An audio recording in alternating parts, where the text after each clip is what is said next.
gotta hop off voice now, but hope you guys have a great rest of your days. Have a good one, champ. Take care. Enjoy your weekend if I don't talk to you later. Thank you, you too. Thank you. There, man.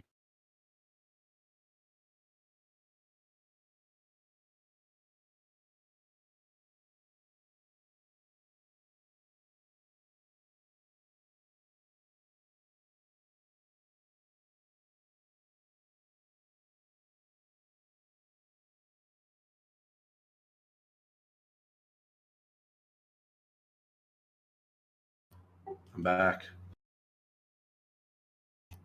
Look at that Jern melt.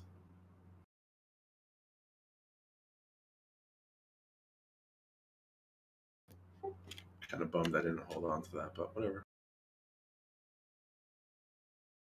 You did call it though. Good work. Yeah.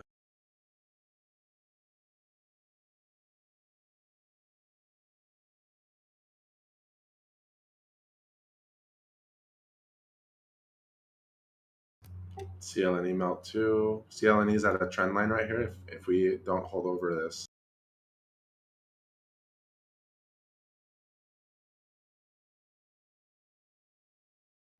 It's long over 12 on CLNE or short under it. So under 12, we're going to probably hit 1140.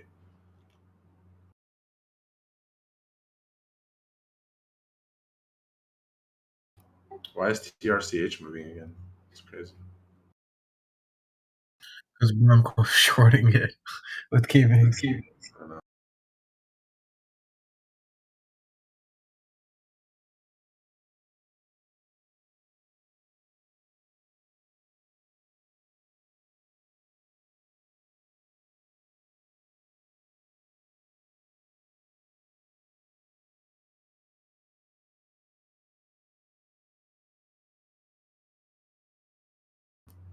Josiane, did you close out your NVIDIA? I don't think it's gonna rebound.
All right, guys, I'm back. I'm done eating lunch.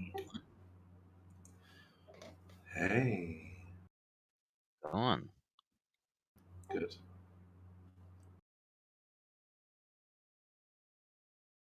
It's 102 degrees in Kansas City, Missouri today.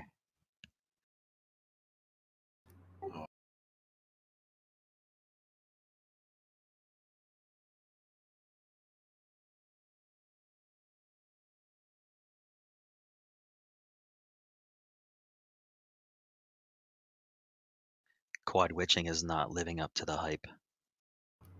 Second half of the day, let's go.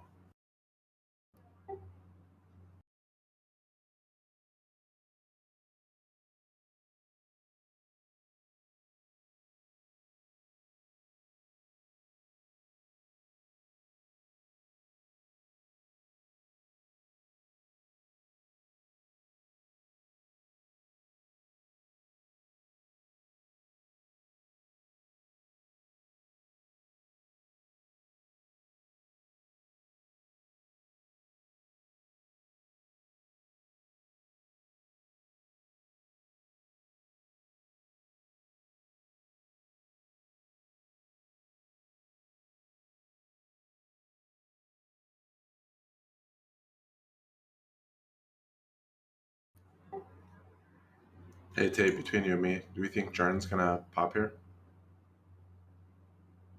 Let me look. I took it off my screen, so let me pull it back up. Or do we think it's gonna melt and fade away for us today? The Bollinger Bands are getting really tight. They're actually the tightest they've been pretty much all day on it. And that's indicative of like Jake's patented TTM squeeze. I'd be interested in hearing if he can, Jake, if you're on, if you could pull that up and look at it and see if your indicators are flashing on that. I don't see him. That's what it looks like to me, though. Looks like it's gonna pop. Yeah, same. But if it breaks below this, then I think we're gonna get a rest of the day fade. I mean, overall, I think it's probably gonna fade, but just in the next, let's say, 10 minutes, you're gonna get a pop. 206. Up to, or even 210 on the top of that. That's gonna create this sideways channel range.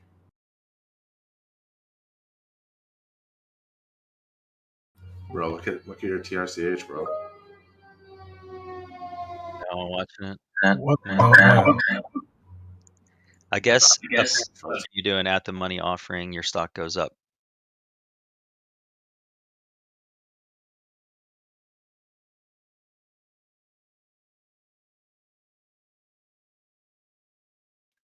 Periolius, we were wondering if you could explain it to us. I think it's funny. When I look at it, I just chuckle.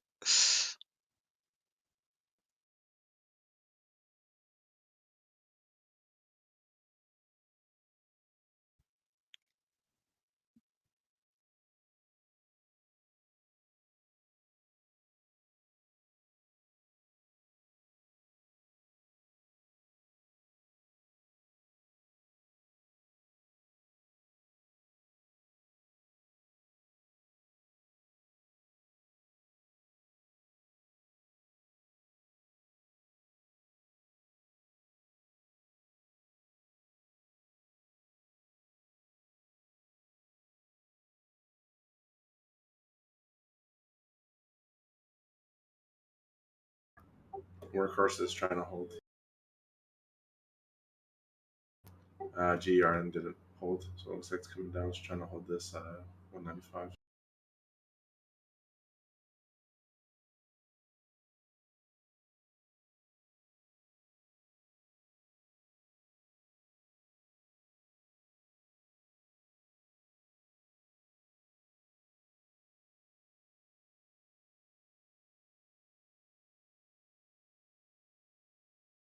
Man, this is boring.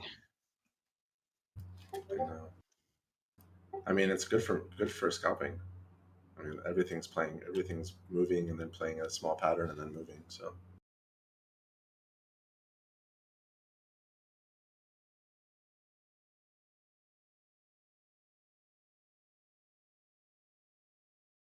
You got your answer on Jern there. Yep.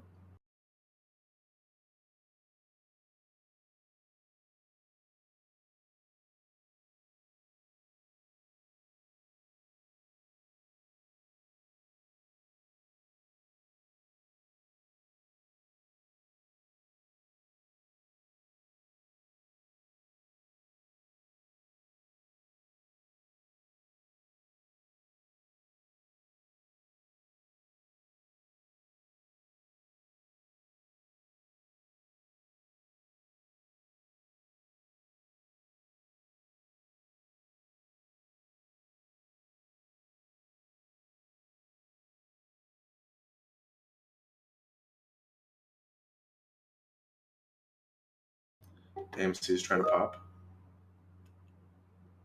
Broke out of a pattern. Now it's at VWAP. Needs to break over 12, 20.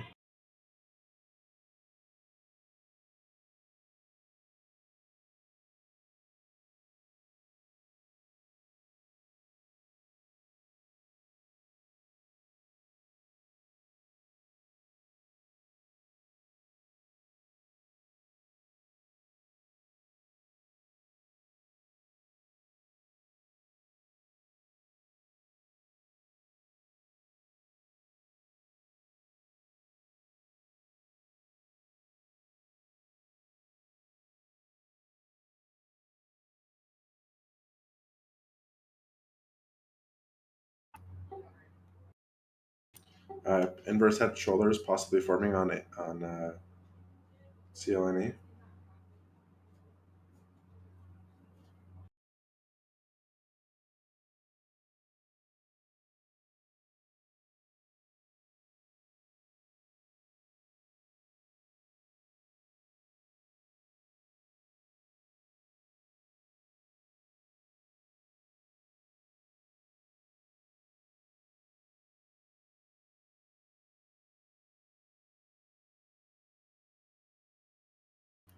Workhorse just got some 5 volume trying to break out of the top.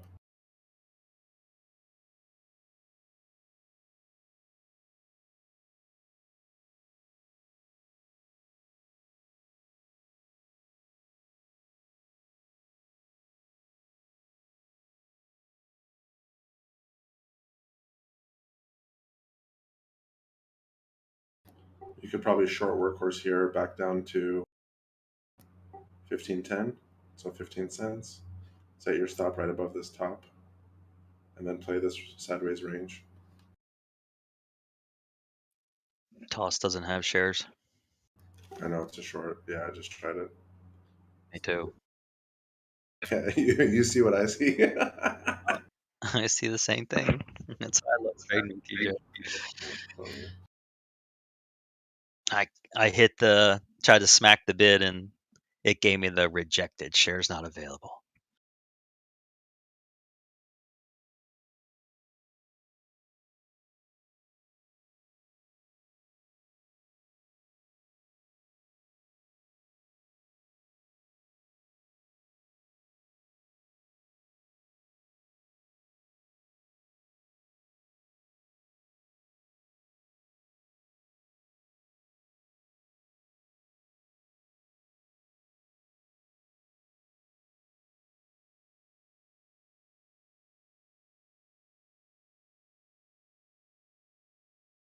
Did we ever get the voice chat back up for the guys in?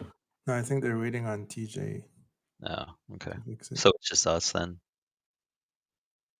Like we can only hear. Well, there's they isn't can't that hear us. Twitch? We're heard on Twitch, no? Oh, okay. It's on Twitch. Okay, just audio. Gotcha.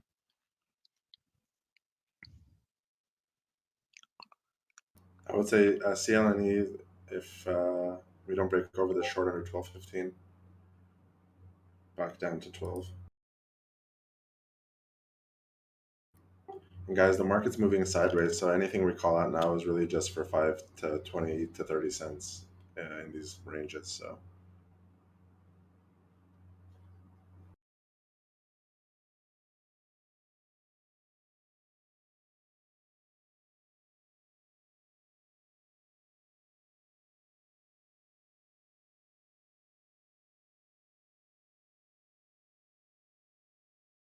While it's quiet and Dre's calling some of these plays out, you guys have any questions? Put them in chat. Take That's 7 cents on CLNE. if you guys There have we any go. questions. 11 cents on CLNE.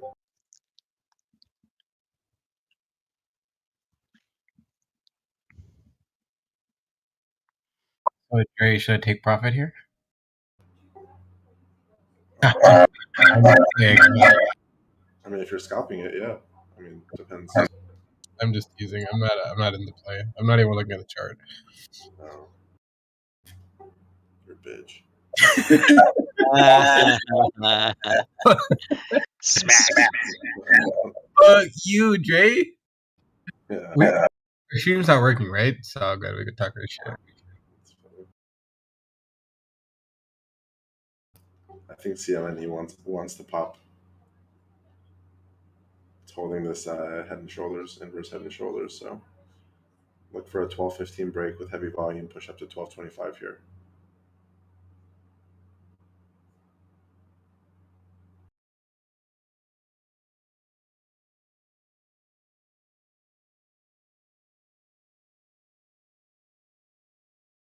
Oh shit. Yo, Voice is actually on YouTube now. Damn, I didn't know that.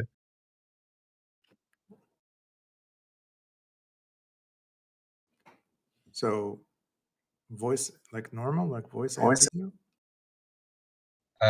No. Andre's saying it's just on Twitch. Okay, damn. Okay.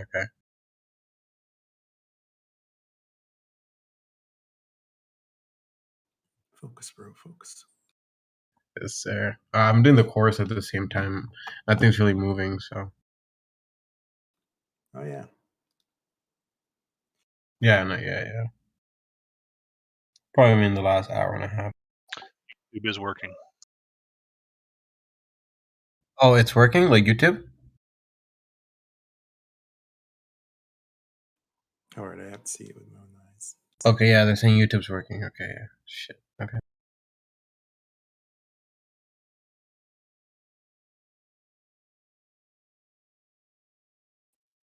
Reek and Graybeard, I can tell you that a lot of the dark pools do price out 5 decimal places. And so when you see that, that's typically a dark pool, or it's going to be a algo market maker like Citadel, because they also go out 5 decimal places. But most brokers do not let you do that.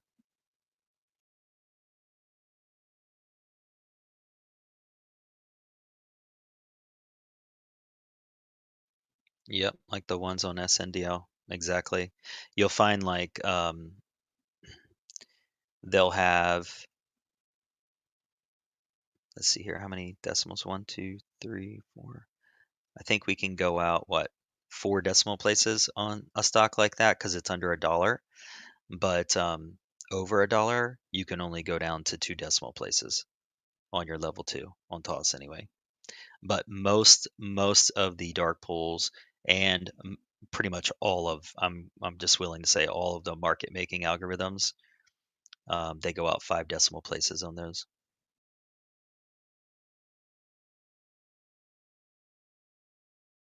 That's why, like, if you try to buy, say, 2,500 shares of AMC, and you just want to ask at 61.37, let's say, you'll get like a print that'll say 613698.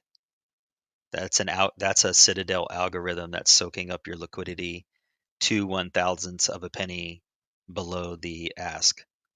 That's how they can nickel and dime their way to hundreds of billions of dollars a year in profit. Guys, CLNE just did what I said it was going to do. It was going to break out of that inverse head and shoulders. Just topped out at 12.22. Sorry, are you talking about AMC, Dre? CLNE. It's some penny stock they're trading right now. It's not a penny. It's actually a good company. $12. It's more than Wish. Yeah. I thought you said it was too earlier. No, that's GEO. That was a different one. Oh, okay. Sorry, that's the other one.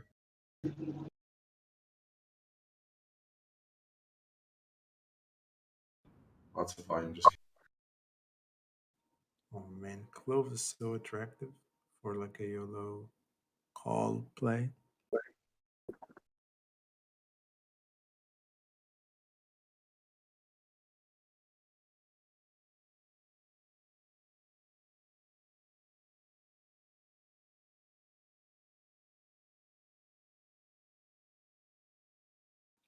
How's ASTS doing today?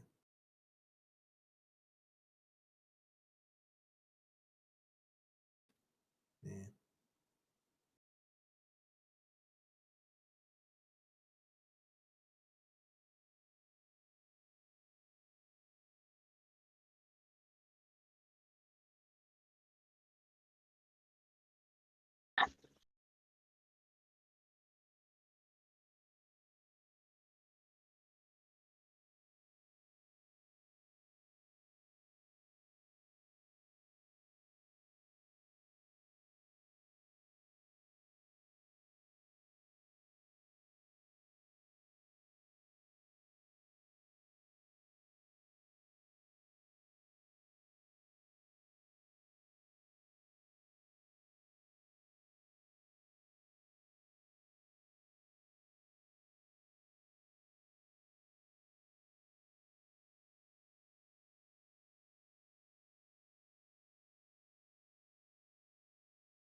Hey Dre, what do you think of that Head and Shoulders on NQ on the 1 minute?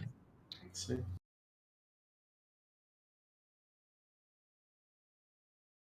Like the first shoulder is at 12:30 Eastern.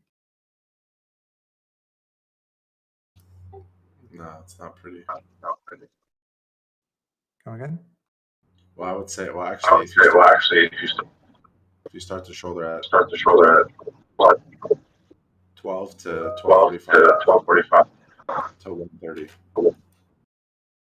So yeah, if you do it that way, then yes, it's about to come down. Yeah, the first shoulder is 12:30. The head is 1:15 ish. Oh yeah, sorry, I was talking about start points. So did you draw your trend line? So I drew my trend line from 12 o'clock to 12:45 to 1:30.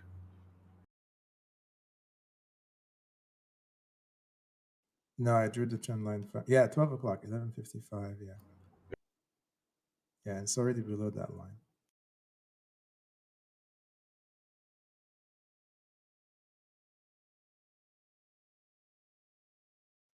I just had one of my friends that I haven't talked to in like probably 9 months text me, and he said, "Hey, I heard you're back in the stock market. Can I give you some money to trade for me?"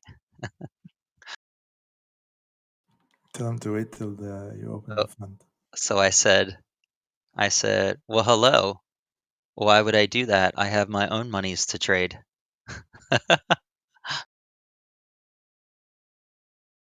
So jokes, Dave, you're savage.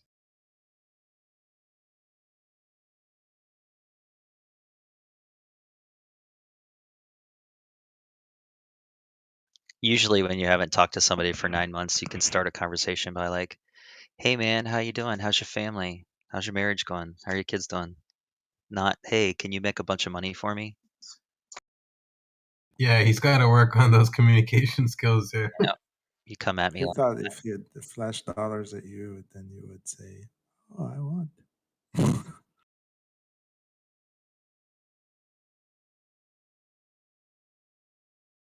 Here's the shoulder, boys.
Why is Torch going up again?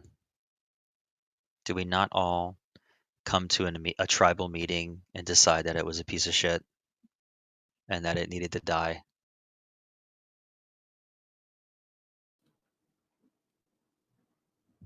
Nice head and shoulder and NQ, guys. Approaching neckline.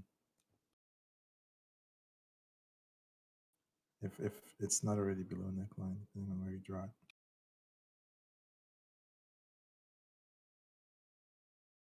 This is a short head and shoulders.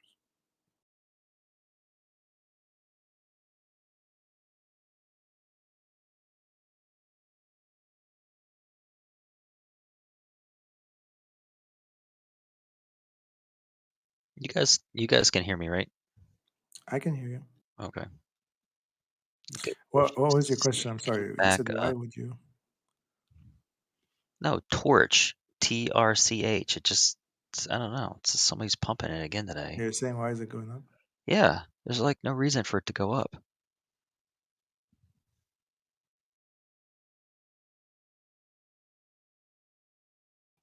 Wow, it's 15%.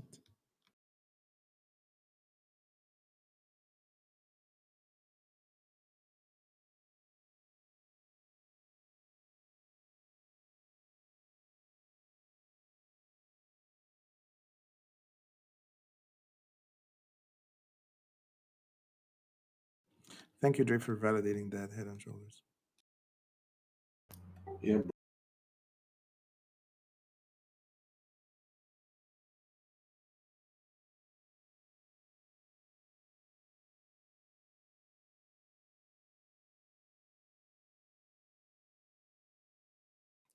NQ below 14,060, that would be the absolute neckline bottom, and it would look to get maybe 40 points on the downside.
It's amazing that on something as heavily traded and huge as the NQ that you would get two shoulders within a quarter point of each other. Like that accurate.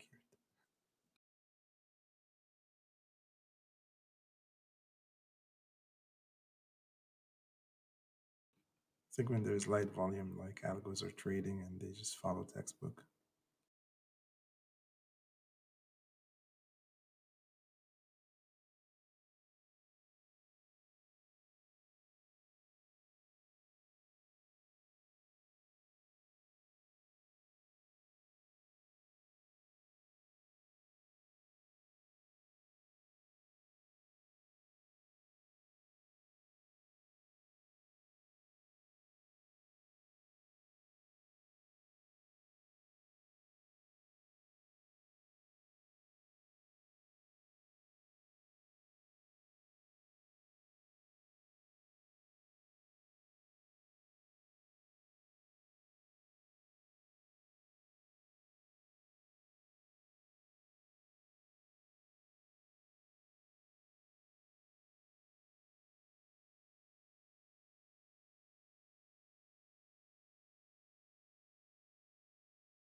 Oh, those two shoulders also happen to be VWAP, so that was a strong reason why it bounced there.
I just posted the NQ head and shoulders I was talking about.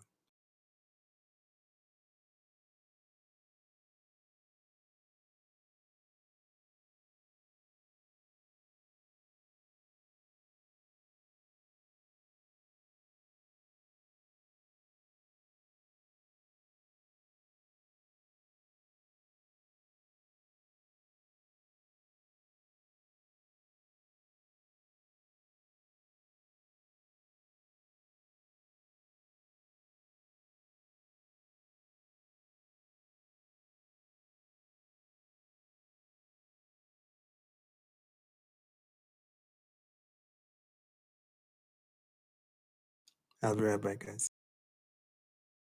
All right.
Man, SNDL is a hot piece of garbage today.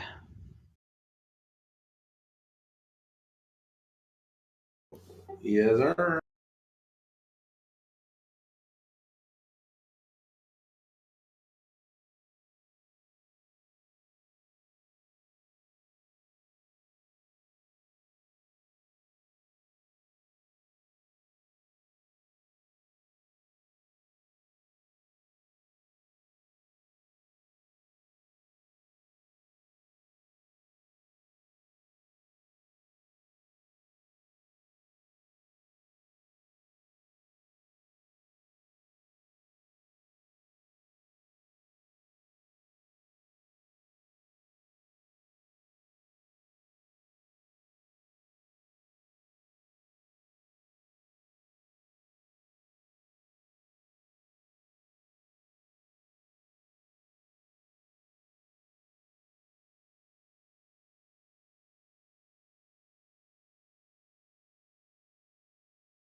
Look at this candle on Tilray.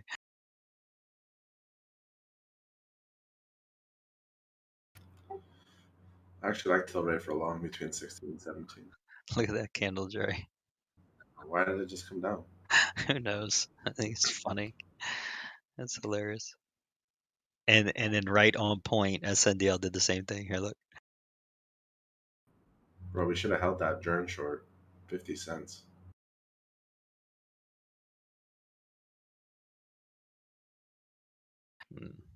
On Jern? No, not 50 cents. It's at $1.94 right now. Well, no, it hit 185, 225, so 40 cents to 185. Wow. That was a big. It's okay. It happens.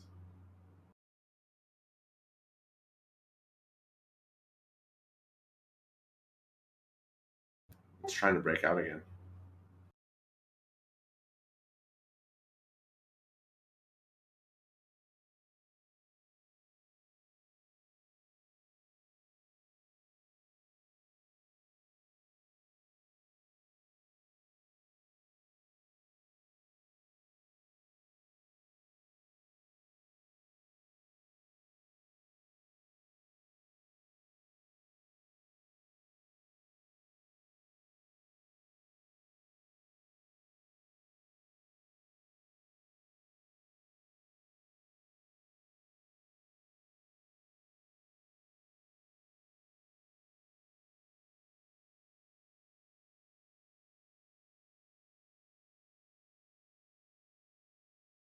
Man, AMC looks ugly.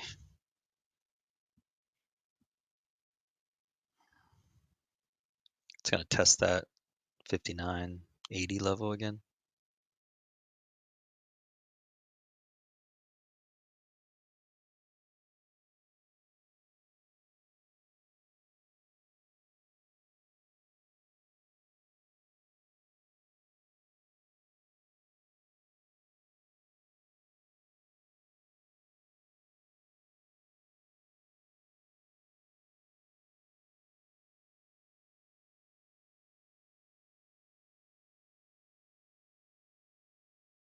All right, Jern's moving.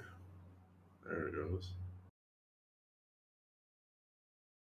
Guys, there's an $11 billion exodus from Renaissance, and there's somebody posted in chat about a potential fund outflow or big outflow. What ticker? Many tickers. It's Renaissance Technologies. Yeah, I was reading about that earlier. It seems like they're having some sort of disagreement with, is it Apollo? I'm just reading it now.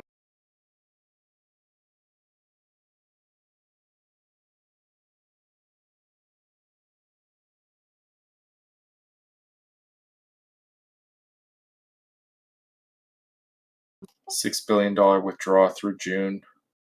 These guys have historically traded upwards of like 10% of the volume on the market.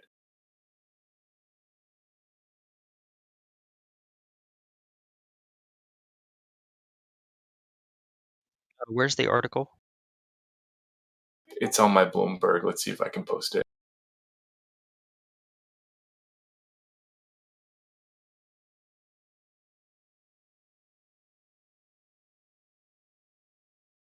This is what I was referring to.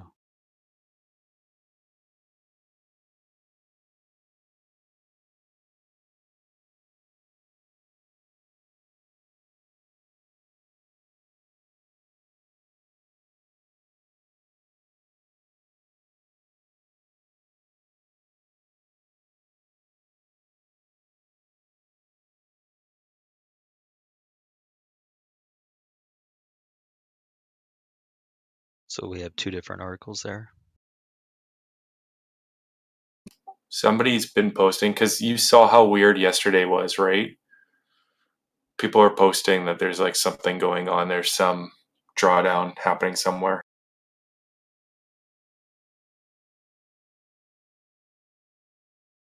Well, that's interesting.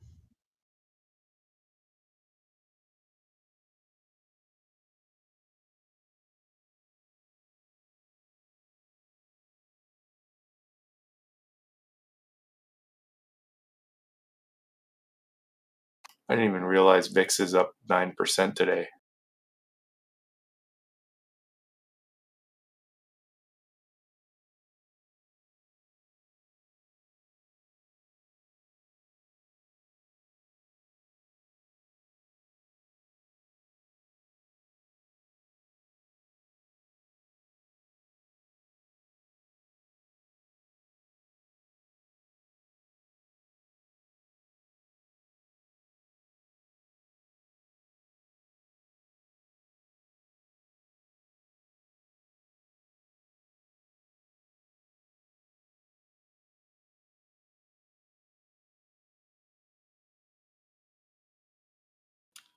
I'm back, yo.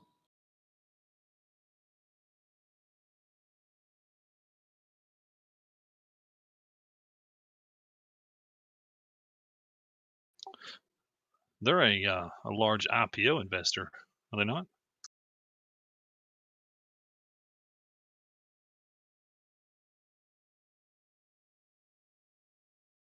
Sorry, I missed that. What did you say? Renaissance is a big quant fund. Yeah. Quant fund. A lot of algorithms in the market. Like the original quant fund. Yes, that's right. He's the original one. Yep. They're probably Interesting. closed on AMC.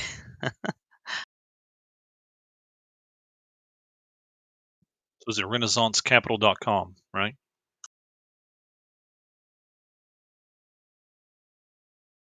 I don't know what that is, but if that's it or not, but it's Renaissance Technologies is the Technologies is what it is then.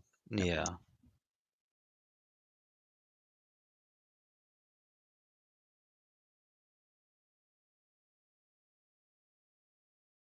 Apparently Renaissance Capital is a large IPO investment group. No, this guy's yeah, there you go. He used to be a mathematician. Yeah, I just found it on Google. I was trying to search them up, Super smart. The original quant.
NQs have VWAP.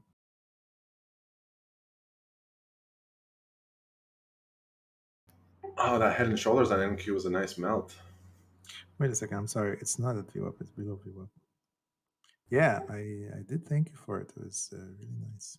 I took just the shoulder down, or actually just to the neck. So from 82 to 62.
All right, guys, if you took the 1230 short on CLNE, we just hit 1190.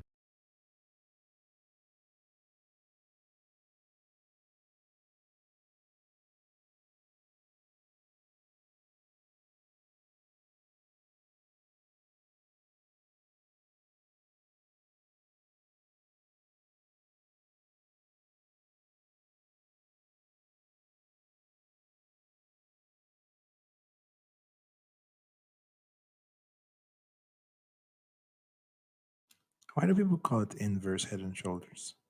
I mean, the head is above the shoulders. The head is below the shoulders. No, well,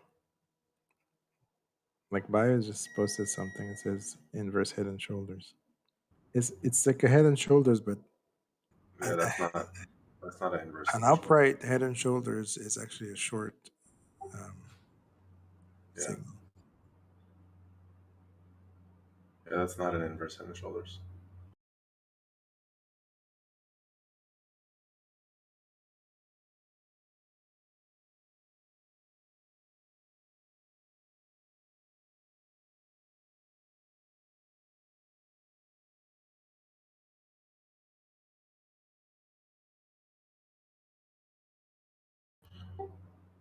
Tape.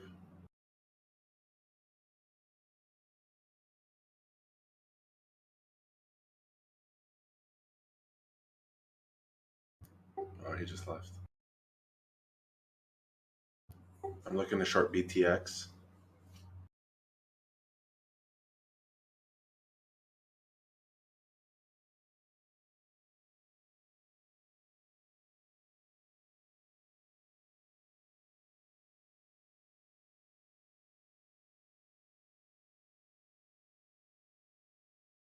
Is that also a Head and Shoulders BTX?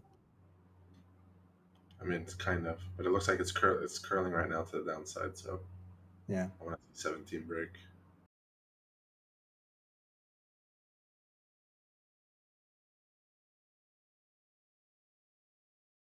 Yeah, you could short it near the 1725. Ooh, it's kind of strong.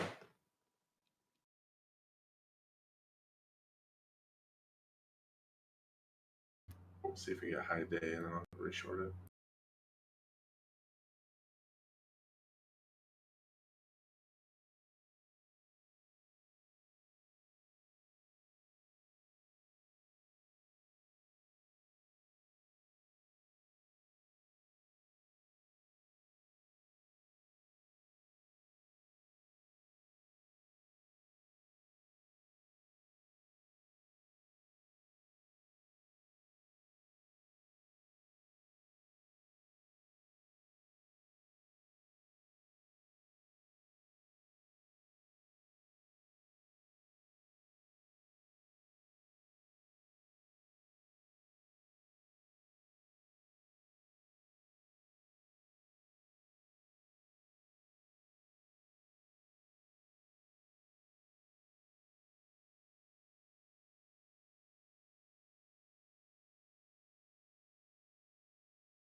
anybody's looking at Caterpillar, it kind of touched on 205 and then bounced back to 210.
All right, watching VTX here for a knife through 1710.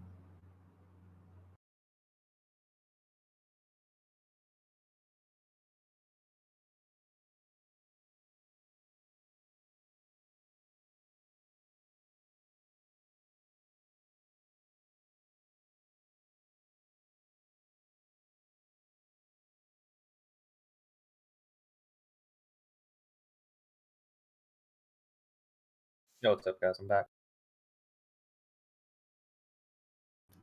Yellow. What's How up, man? was afternoon for you guys so far? Good. I'm just finding scalps, small moves. Yeah, it doesn't look like anything moved really big. Maybe Tesla a little bit. Not too sure. Wish kind of died out.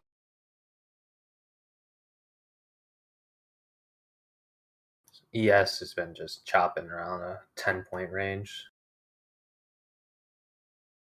They're trying to calculate where they want to pin it.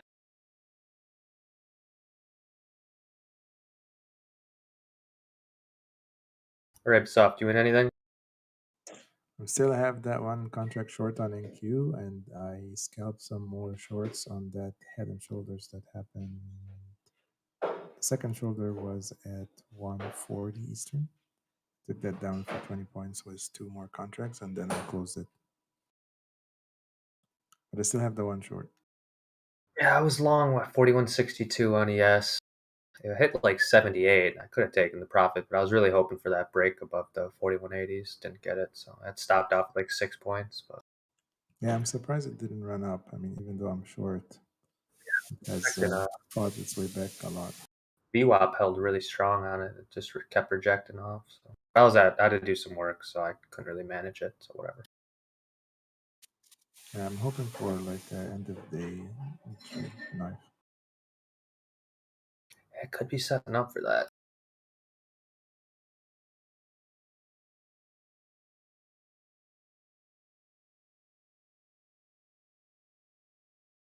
I mean, 13,900 is not really that far. We were there yesterday.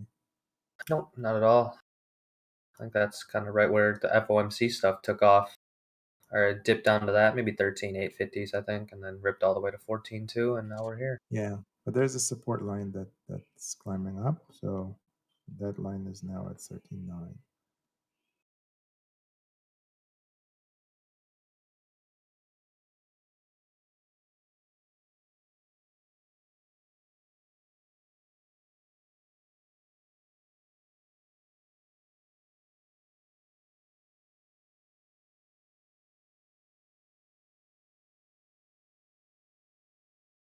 Here's that chart. The bottom one is a daily. The top one is 30 minutes, and you can see how that line comes up there.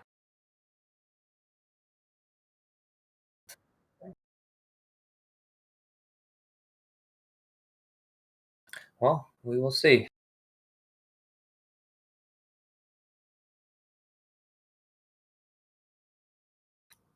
I just took a little nap, actually. I did some work and just took a little 20-minute nap. Just kind of back to waking up. I wonder if, I can't believe Power Hour's here in 30 minutes. I wonder if one will get some fireworks, or if any.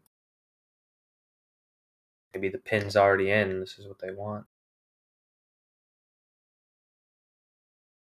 Just a second, guys.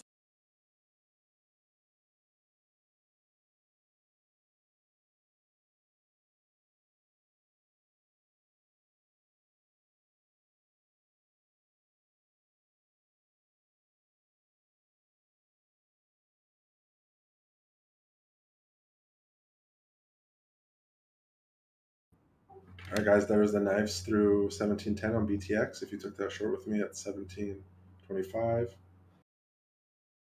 we just hit 1690.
I forgot to mention, ES and NQ. If you look at the VWAP lines for intraday, they're respecting them real well.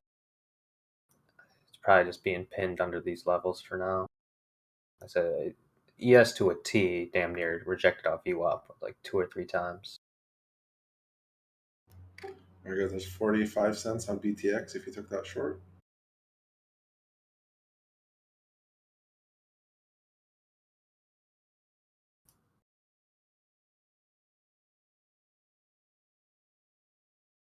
Look at stupid Clove now, literally red.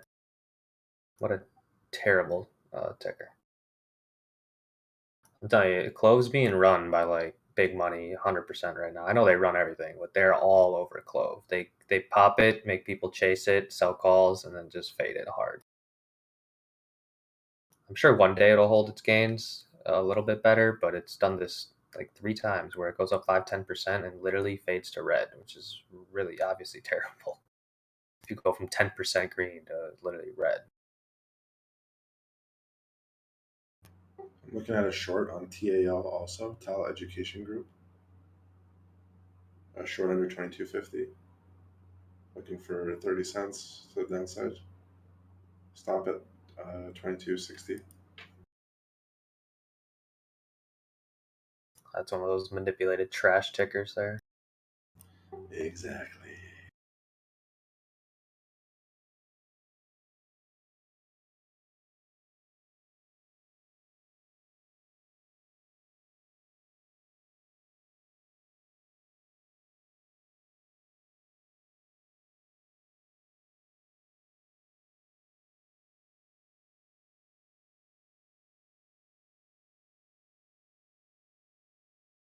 Kratos, you got a great question about an expression you use, and UT uses a lot about long over, short under. What does it mean when you say long over it or short under it? So that means that it's at an inflection point. So that's where the battle happens. So that's the level where you see a lot of the volume, and where you should see defense on the long side, and then pressure on the short side. So whoever is at that level typically pushes it in that direction, down or up, and the reason why it moves faster from that level is because everybody who's accumulated positions on either side closes them when it starts moving the other direction. So we call it an intraday inflection point, and it happens a lot in the long term too. Thanks, man. Hitagi, did you hear that? Hopefully. Right on. Thanks, Dre. All right, there's 10 cents on TAL. See if we can keep moving down. Come on.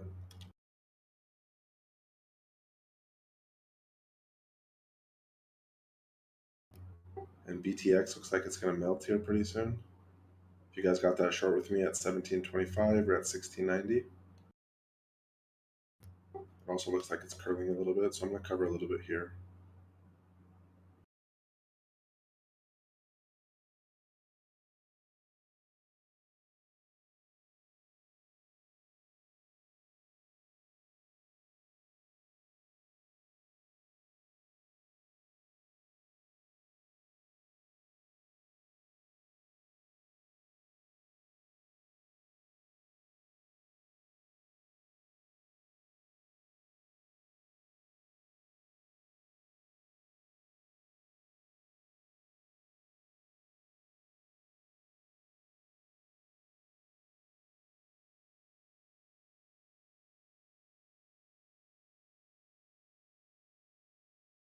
Two days in a row on Wish that my orders, I just sit on the ask forever, seeing other fills and not mine, then I just don't get it.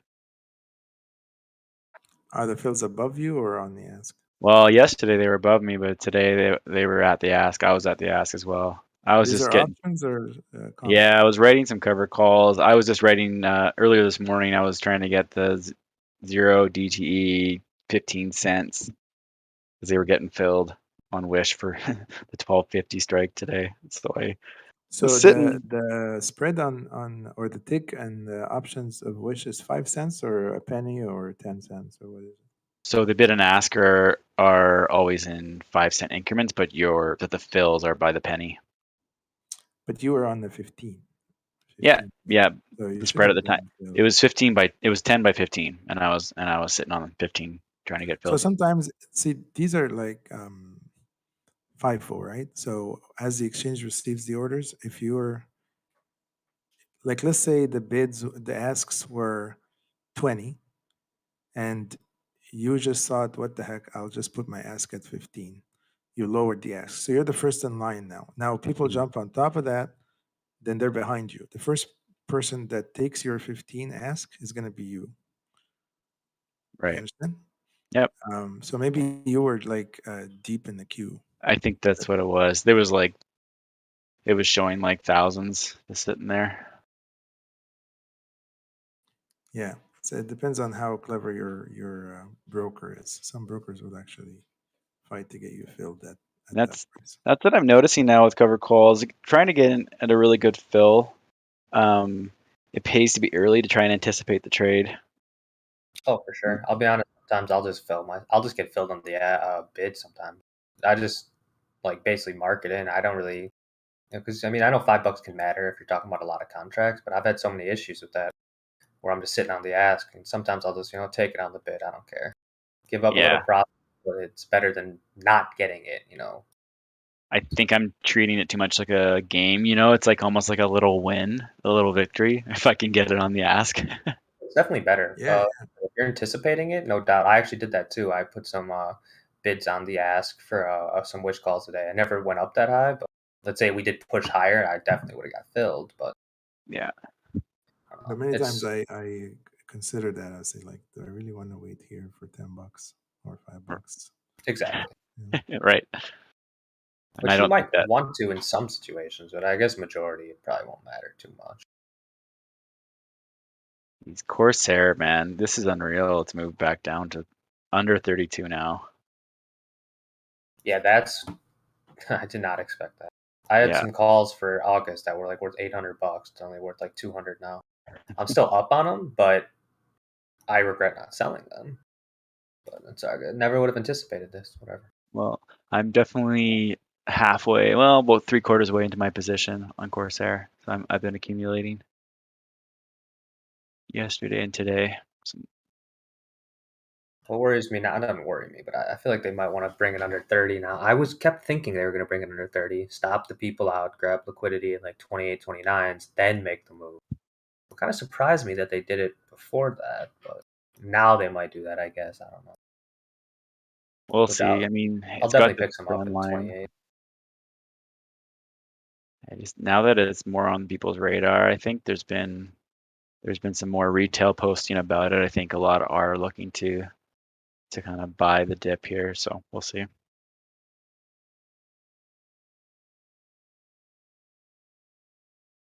So I don't consider myself a extremely fantastic trader in discovering new tickers, but so when I notice something and then do the DD and then start accumulating a position, I'm like, well, I bet you lots of other traders will like that because I'm kind of, I consider myself more common, but so I usually think other people are going to maybe trade like me with this.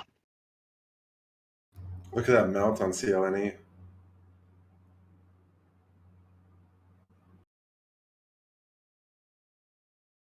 Jeez.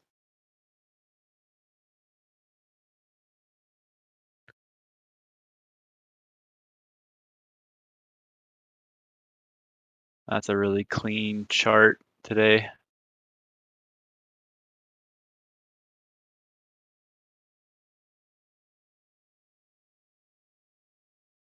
That's like, this is a chart where you go back and you can practice scalping CLNE today. So good.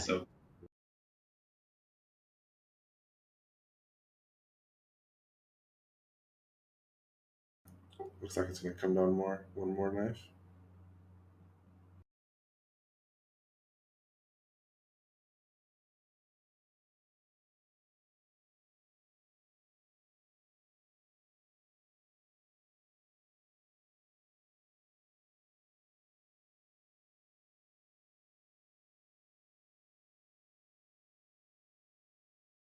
Hey, Mick, look at that chart I posted. These are the NQ trends throughout the day. Look how all over the place they are. Yeah, a lot of Wiccan action here. It's been so choppy since the beginning. I caught a nice few scalps in the morning. Good for like 10 points, but it's slow. So we'll see what happens come 3 o'clock. Honestly, it might be like, I mean, nothing might happen, but it could be just the last couple minutes. But then again, we are down 40 points on spot or ES, which is it's a pretty heavy red day. Like, people in chat are definitely not acting as if a normal 40-point red day. Usually there would be panic, and it's kind of interesting to me. I wonder why. There's the second bar down on CLNE. Now look for some more bars down. I think this is going to come down to 1140 here soon.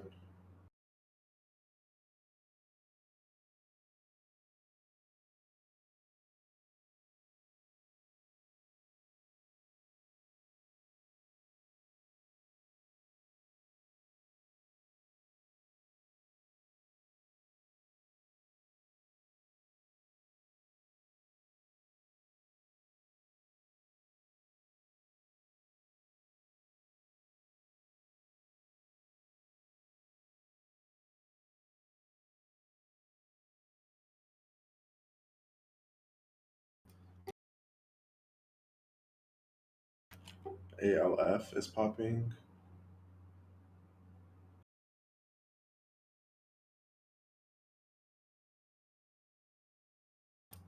Can't short that one.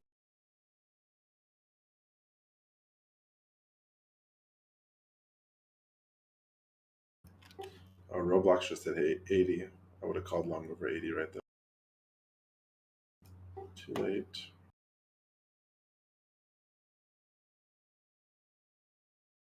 I mean, the volume's dead on every single ticker. Except for AMD. AMD is the only thing that always has consistent volume.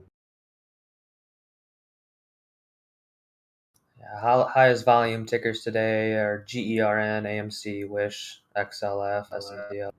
Close Yeah, to the like normal. 100 mil.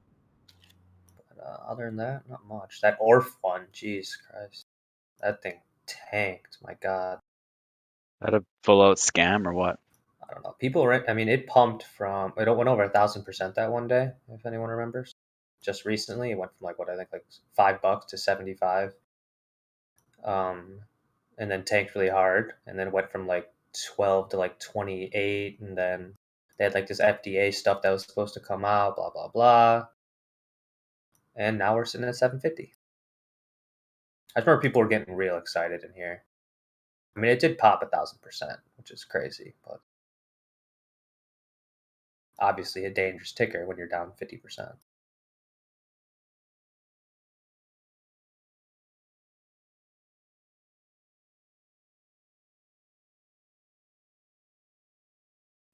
Thank you, looks weak here. Although the 1460 level, 14060 level is bounced off of that so many times today. Yeah, looking at the 5-minute, it only failed like one time. It's been weak bounces, but yeah.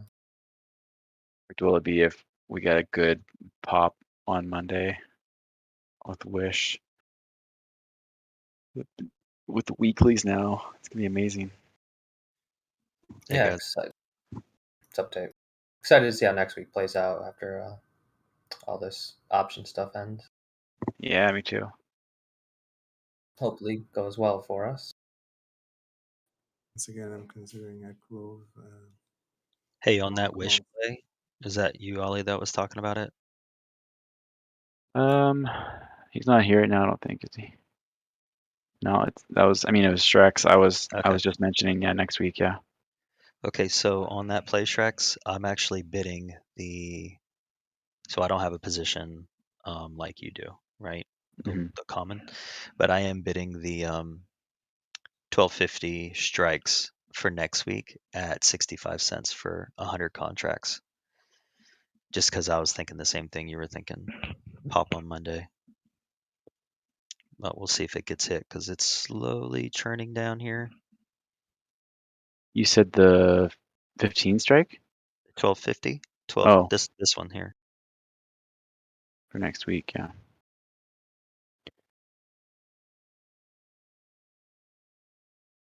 And that one.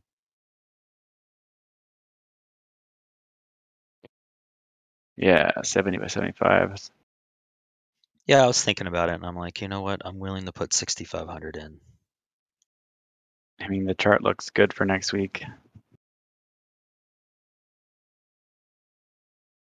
Makes sense. This one is all over. Like, I don't know a single guy, like a single Twitter guru or whoever who's not in this. It's like, for that reason, it makes me a little bit scared, but like, it's like, I've never seen such a crowded trade. They're long Wish. Yeah.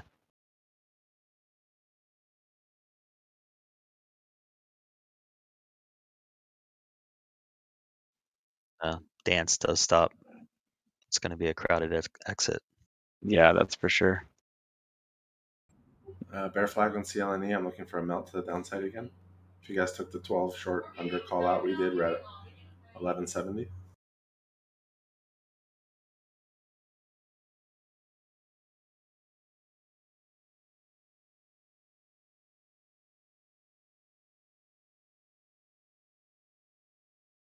Yeah, I keep seeing 20 plus price targets from these guys, so I'll be exiting before 20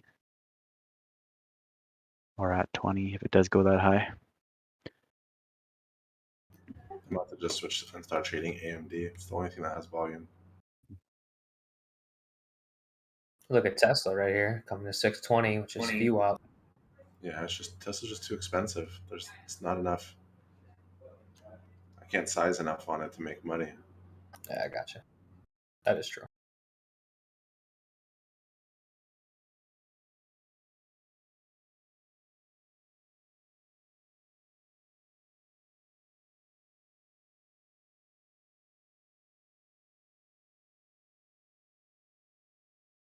Yeah, game there, totally lotto, man. Lotto play. I think AMD is going to start melting here. I want to see 84. But we'll see. Yeah, that would be a lotto that you're willing to lose 100% of, right?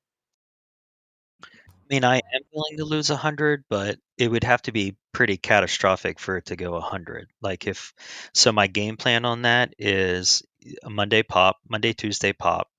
If we don't get a Monday, Tuesday pop and we just get a constant bleed or whatever, and that contract comes down to say 45 cents or 40 cents, something like that, and just let it go. Just get out of it. That's what I'm saying. Like 100% loss. Like I wouldn't be sitting on that contract at 15 cents on the bid with the stock at $10.80 next Wednesday, let's say. You know what I mean? Like Yeah, I was it's just for everybody else too. Oh, okay, yeah. So it's like it's based on what do I think it's going to do on Monday, and I think Monday or Tuesday it will pop. If it doesn't, I'll reassess it, and then take a look at what the bid and offer is on it, and then probably if it's not what I want, then get out 35, 40 cents, 45 cents, something like that. So I take a $2,000 or a $3,000 hit on what I would consider a pretty good risk to reward.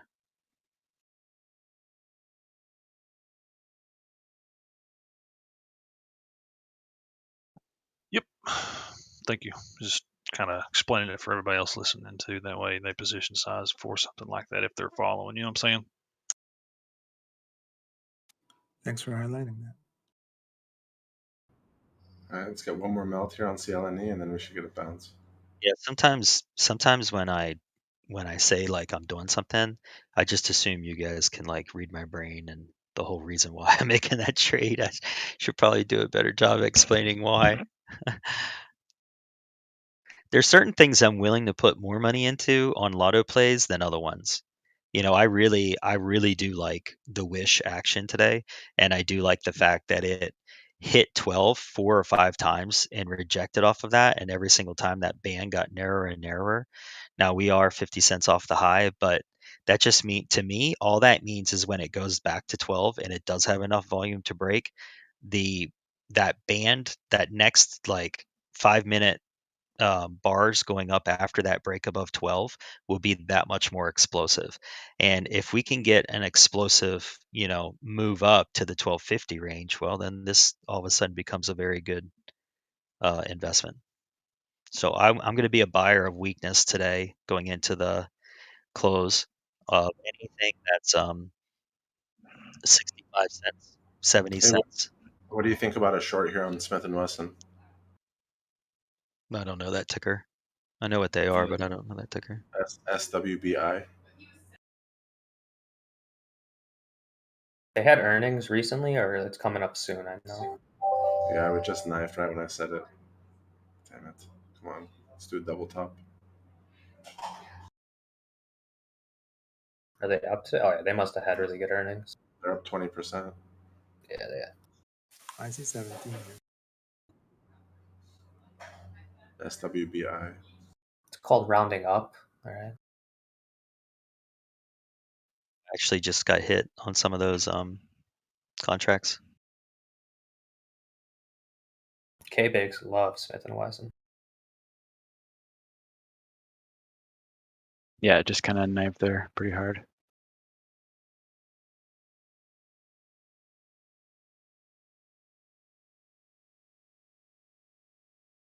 Oh, you guys are talking the Wish knife? Yeah, I just picked up 50 and then I'm bidding another 50 and then I'll get another 50 at 60 cents.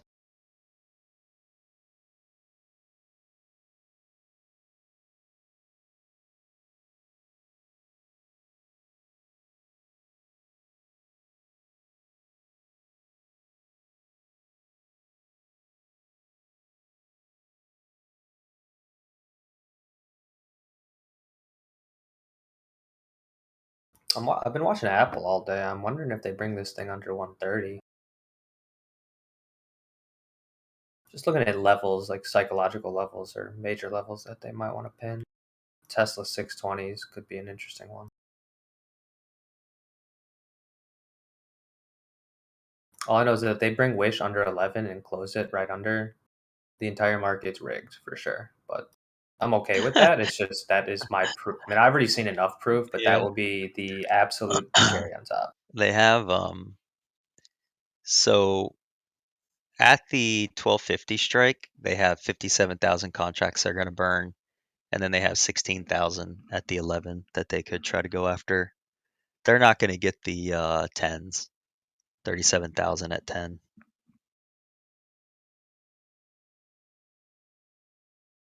I hope not. Power hour in 12 minutes. Kind of hope it goes quick. Isn't that painful? And we can all have a good weekend. I have a feeling that it's going to be just like the last quad witch, where I got so excited for that last hour and it just absolutely was horrible. Yeah, nothing might happen, but it's good to be on your toes, as we know.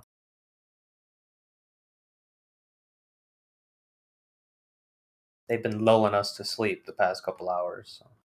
Like I said, the move already might have been made. You know, they already had that big gap down on the ES. That could have been it right there. Mm-hmm. I took a short on Smith & Wesson at 23.50. My stop's above high day at 23.75, and I'll add a little bit more if we get to 23.60.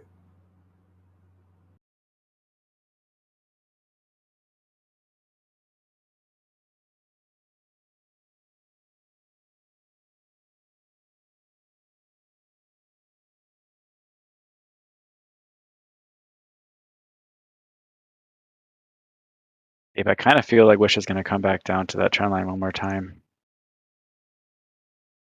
Where's the Guys, trend? If you took that Oh. BTX short, 17.25, we just hit 16.60. $11. So 65 cents. $11 area. All right. Thank you, Dre. For what? Being awesome. Oh, for sure. I'm holding on to my positions today. You're doing such a good job.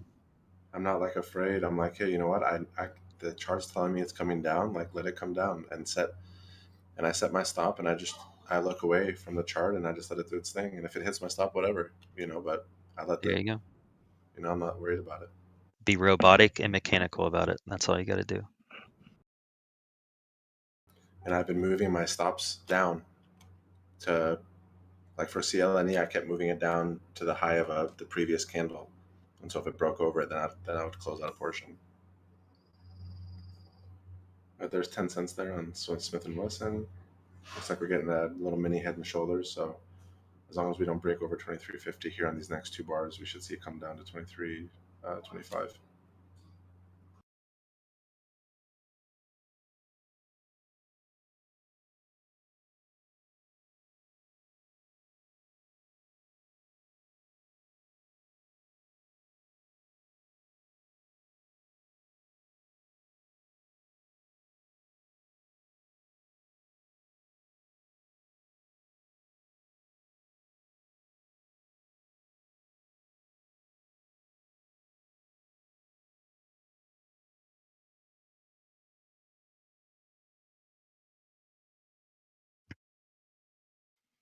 Markets are down really big. We're gonna get a 1 to 2 week melt. Well, I hope think so. so. We need it. Yeah. I think this NQ push yesterday and all that stuff, I think it was just a push up to help liquidate some of these positions. And today it's the slow melt, and I think we're going to have a heavy melt come next week. So I actually agree with that.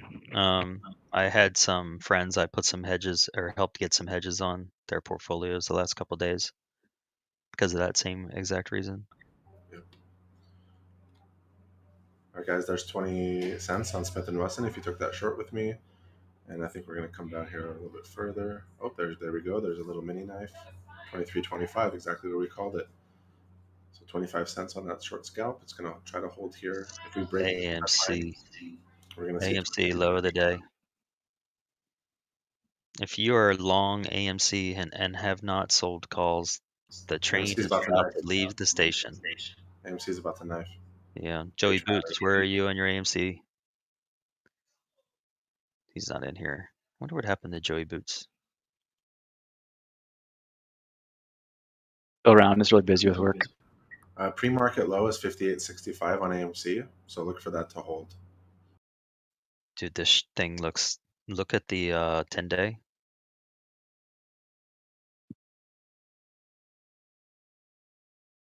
Yeah. 30-minute. We're so overextended though. It looks like it wants to go to 55. Yeah, no. I think we'll get a nice bounce at 58, at 80, back up to 59.50s. If AMC cracks today and goes sub 50, all these memes are they're all gonna knife hard. Yeah, but do you notice what it's doing? It's like it goes up $10, let people liquidate, comes back down $6-7, then goes up $13-14. Oh yeah, for You know, sure. it's just gonna keep doing. It's just gonna keep stair stepping these levels until it gets to $100. That's my opinion. Look at chat. Look at my AMC chart, you guys. It's wild. It's right there again, right at the trend line. That's what I'm saying. Yeah, right here. The log chart.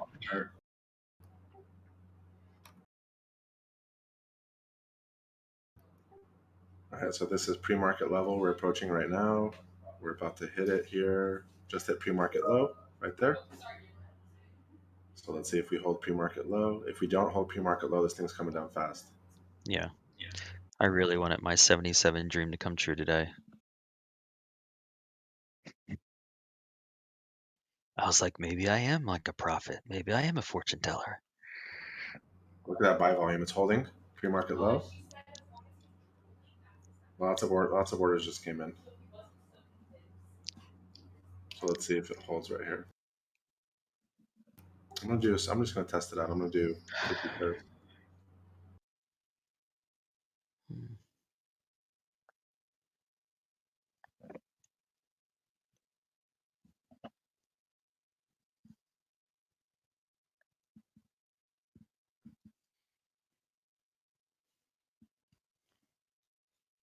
If this holds, I'm looking for a revert back to 59.50, and then for it to come down and create an inverse head and shoulders at 59, and then push back up to 60.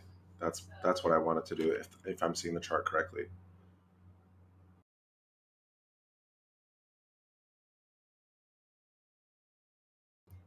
Is there a pen on TOS where I can draw?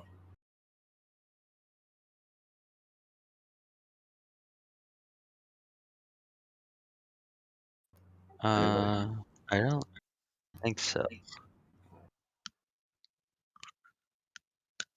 The drawing tools are at the bottom.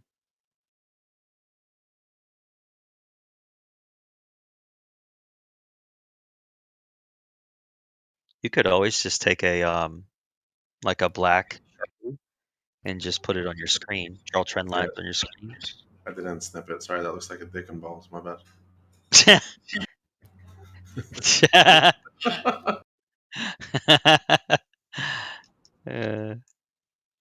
Jeez. That's what I want to happen. So if it's going to happen anywhere, it's going to happen right here. Otherwise, we're coming down.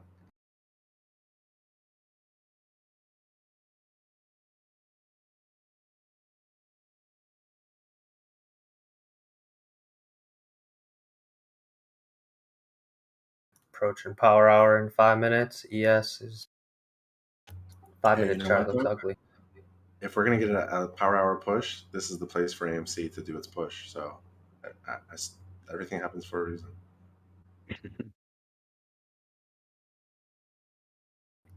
They're holding this up, so. And just to stay like completely relative on where AMC is, it's only down $1.92. That's what I'm saying. So it's like 3%.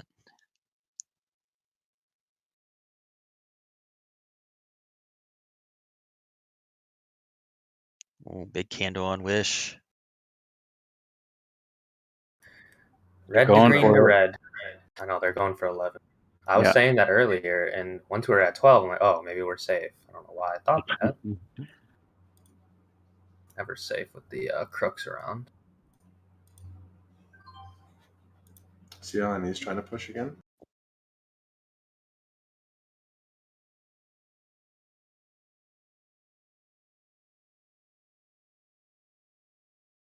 I was tempted to write a couple 11 strikes on Wish today, just for today. They were over $1, I think, earlier at the peak.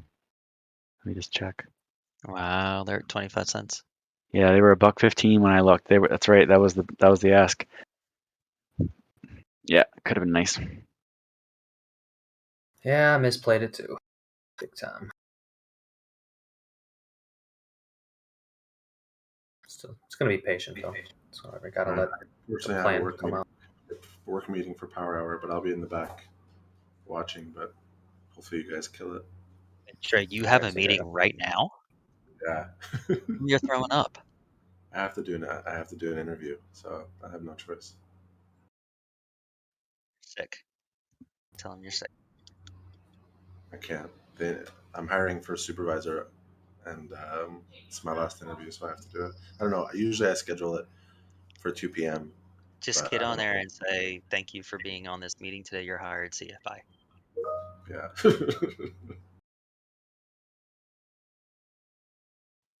Ask them if they know anything about the dick and balls pattern.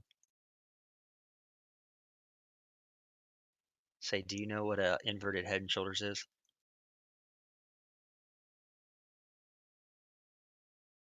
I'm back, babies. We are going to get cheaper contracts on Wish. I got filled 50 at what price here? I got filled 50 at 70, 50 at 65, and 35 at 60.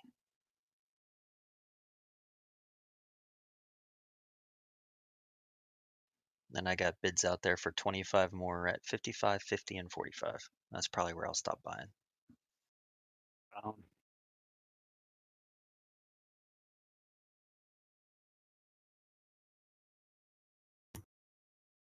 AMD coming down here to 84s.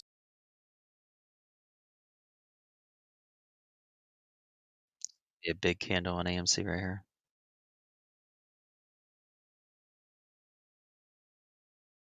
Power hour just started. It begins. Yeah, let's see what happens. I've always been disappointed in quad witching, but I'm a bit more interested in this one due to the volume of options expiring, right? Second most in history today on a quad witching. Yeah, that's Yeah, it was definitely like interesting. $2 trillion worth of derivatives. Does that sound right? Yep. Yeah. 2 2 trillion trillion. SPX option.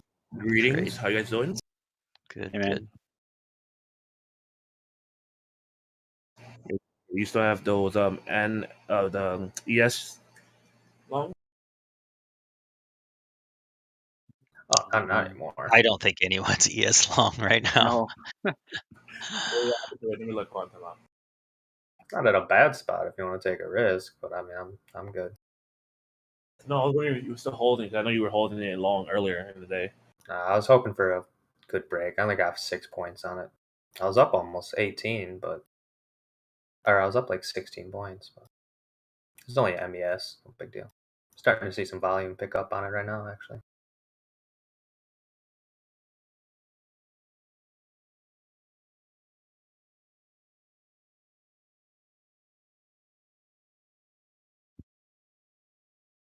They got Tesla and Apple right under VWAP, wondering if they can get a little volume and break through.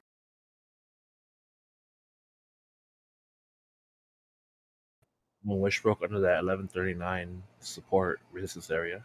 Yeah, that wasn't fun.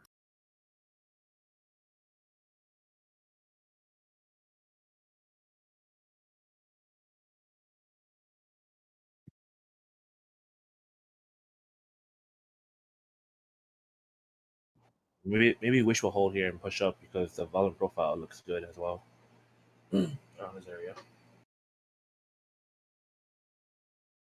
Well, longing ES there would have been a good idea.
You guys know Sunday is Father's Day, right? Yes, sir. Okay, well, since I'm like the go-to dad of the room, I expect a bunch of presents. Get presents, y'all don't get dad jokes. I'll get you a mug. I'll send you a DM full of dad jokes. It's what every dad wants, another coffee mug. Yeah.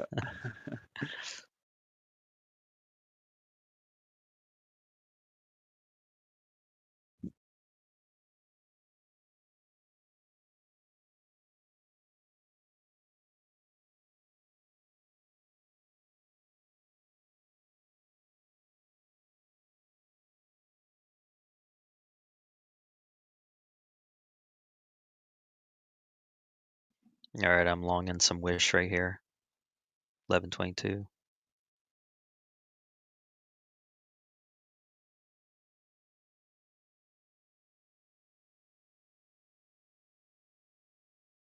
Scalp play. Keep a 12-cent stop on it.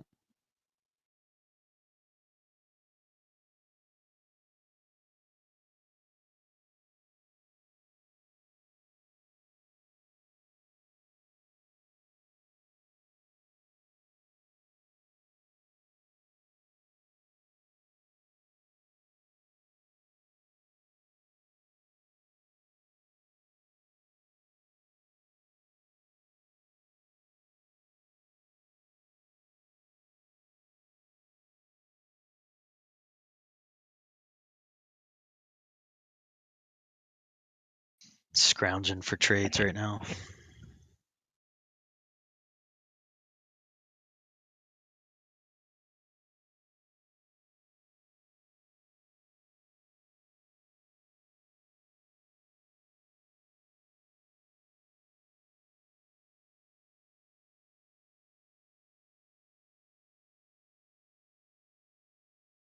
Oh, AMC is at 58. Yeah, AMC's getting ready to lose it.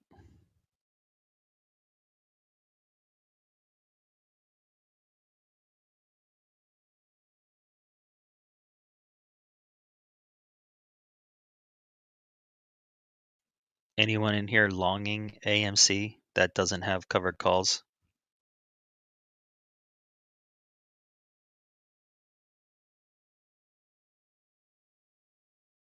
So Shrek's AMC is for the first time below that support level on your long chart.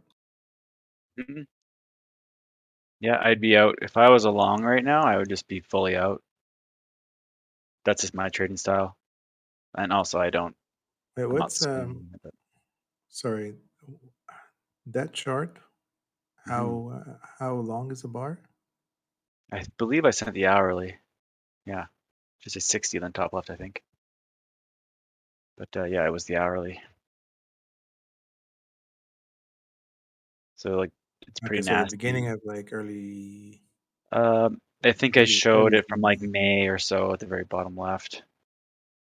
When it flagged, and when it went all the way up to 70 or whatever. So that's a significant support that's just been broken. For sure, yeah. Like this is, below. it's a trend line that's been hit 3 times. Today is the 4th since May, so May 28th, and then the low on June 10th, and then the low on June 17th, and then today. So definitely significant. Plenty more supports along the way, but that's just one red flag.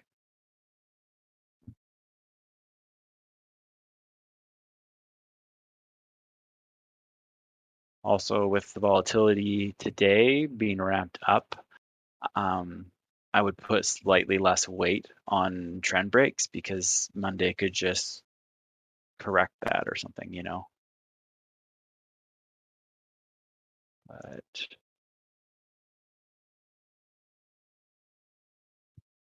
I just noticed something on the S&P as well. We just broke a major trend line too.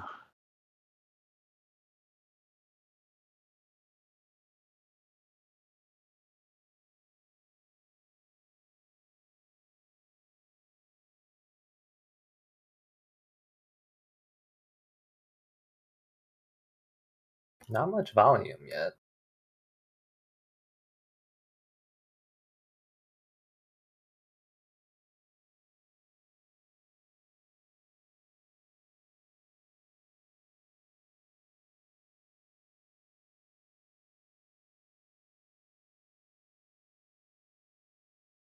Yeah, the Russell is probably destroyed.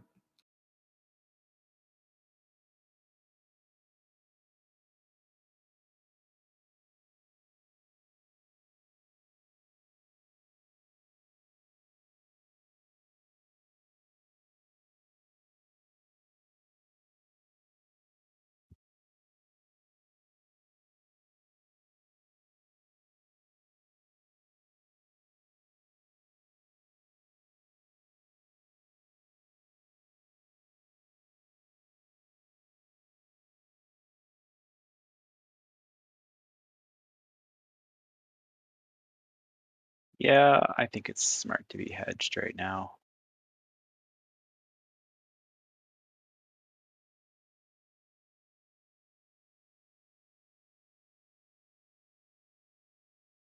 Man, AMC is ugly.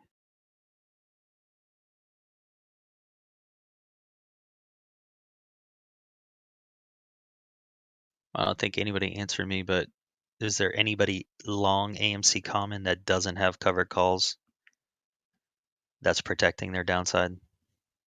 Not that they're going to raise their hand. Do you want to hear a no, or do you want to hear only those who have? I want to hear. Oh yeah, I guess I should ask a better question. Yeah, just say yes if you are long AMC with no cover call.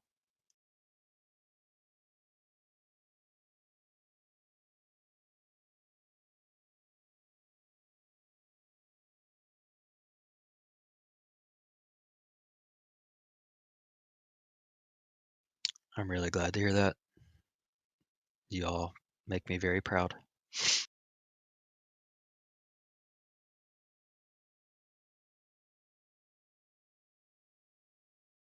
Wait, we got a couple of guys who just took a long position in AMC.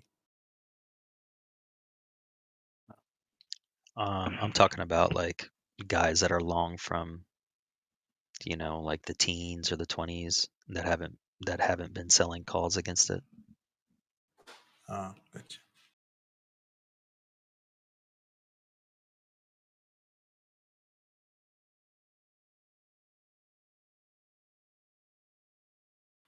I think even if you're long here, if you plan to keep it, you should sell some calls. But on this downswing, it's not. You may not get the best EV.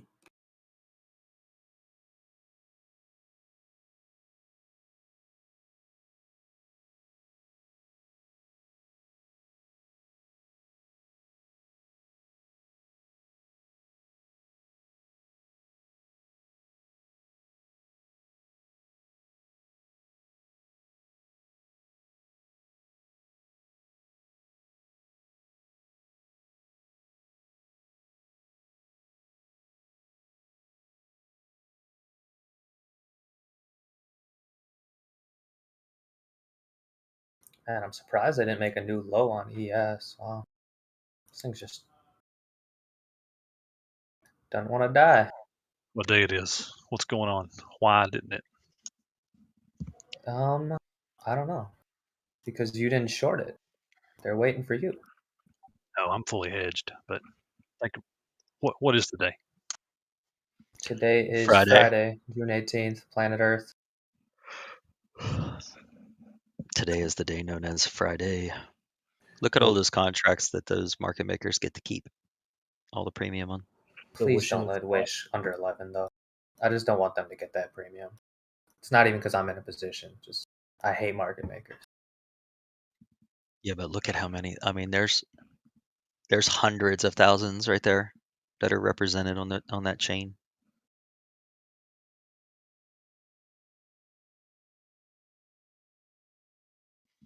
And if I was them, I would get super greedy and I would spike this thing right here. I would spike it hard and try to get everything under 55 I could.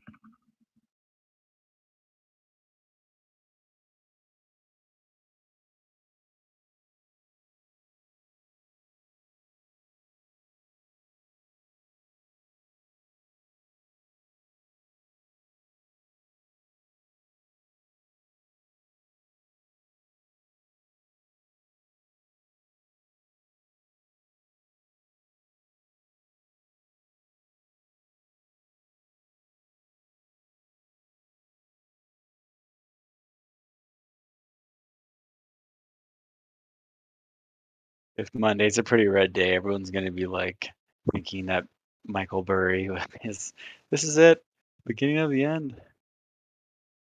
His timing is perfect.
$45 minutes left.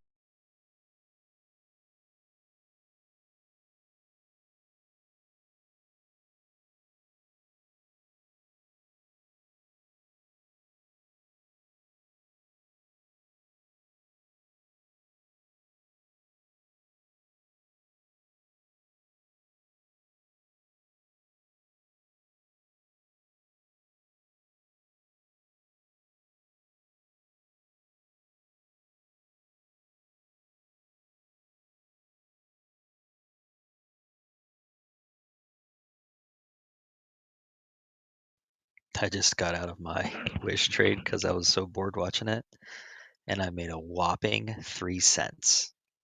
Boom. Drop Yeah. in. Mer. I tried a little Tesla trade. I Ah. took a little paper cut, $50. I I mean, was thinking it's we not get some volume coming in, but it's not every day that you get 3 cents. I mean, come on, guys, that's a killer trade. You're talking about 3 American cents? I mean, that's huge. Whew. Yeah, Oh, we paid looking tax. at Probably shouldn't flex that hard on the live stream. People are going to be I asking for donations. Yep, 3 cents on 5,000 shares. He's got a family to feed, guys, right? I'm so unfocused right now. I am not ready for Power Hour, and I am not ready for Quad Witching Power Hour.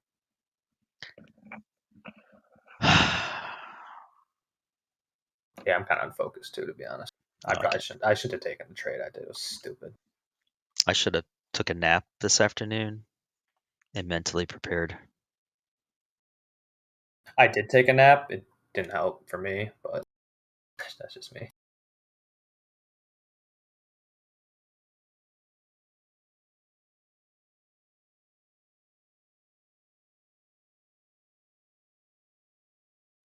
Really recovered right before that green candle too.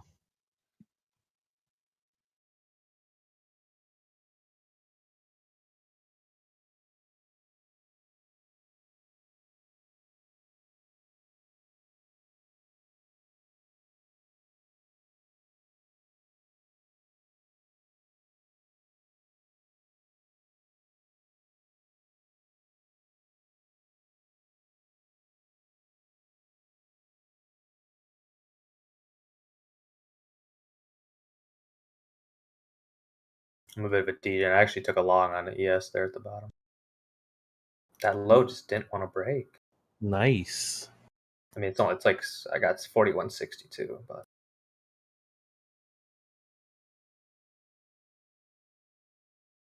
Tesla totally faked me out. Took a little paper cut. That was stupid. I don't even know why I've been trading Tesla lately. I usually never trade it. I made like $400 on some calls yesterday, and then today I was like, I can make money on Tesla. Those options are wild. I didn't want to hold. I didn't want to hold it over the weekend, so I just took the loss.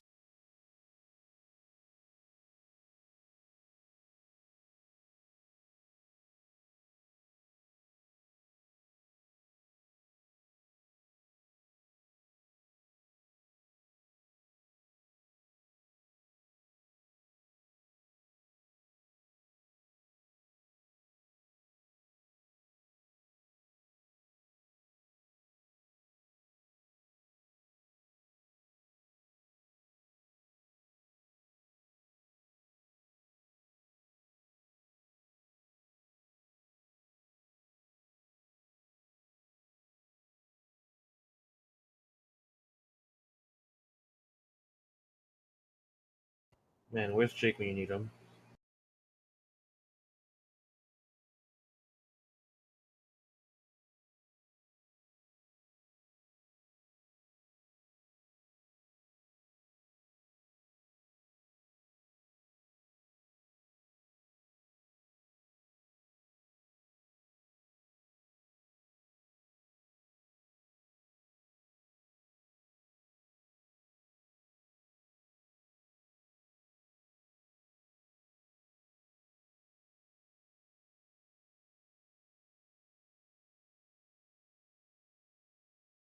Plunge protection team.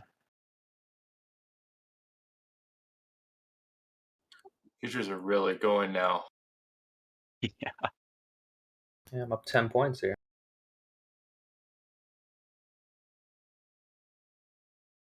Let's see if they test that. Oh, if they test 4180 and break it, I might add to this, to be honest. I don't want to get too ahead of myself here, but Oh, I was on the phone and I was like looking at this. It hit my lower Bollinger Band, and I actually had an order in. This is a nice move. you talking at? Oh, they both did. NQ and ES, both of them. NQ, yeah. Yep, it peaked under just a little bit before it ran here.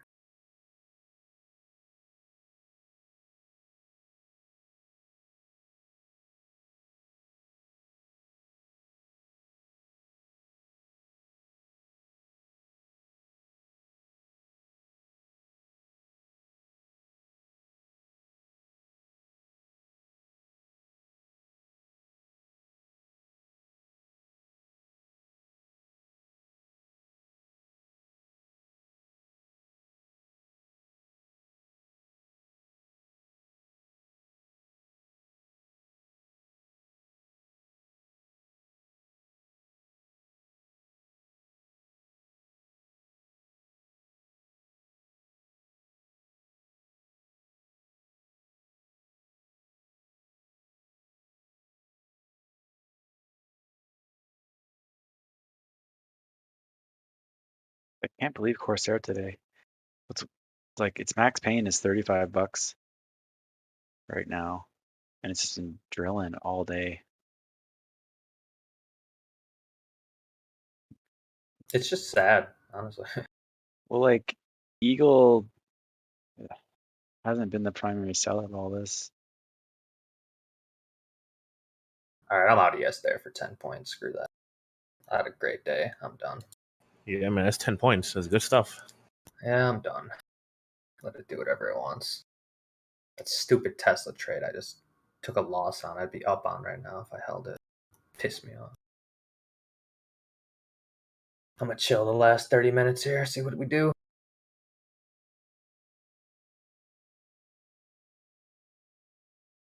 Yeah, it's my first day trading futures in a bit because I finally have some cash because I was bag holding so much stuff. And I'm up like $300 on micros, which is really good for me. Yeah, it's insane, man. No big wins, just scalp in the same range. I was waiting for a big win, but whatever. I will take it. It's been a really good week for me. God, see, look at Tesla, man. That son of a...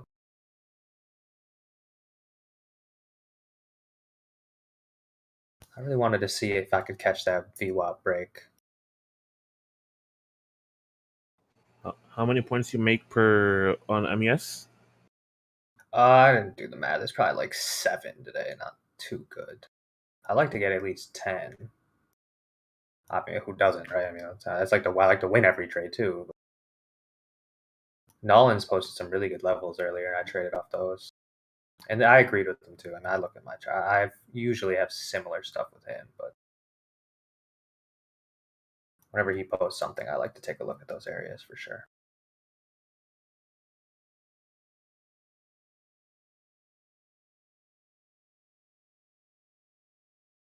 Like he posted 4166 earlier, and if you look at that level bounced for 10 points a few times almost.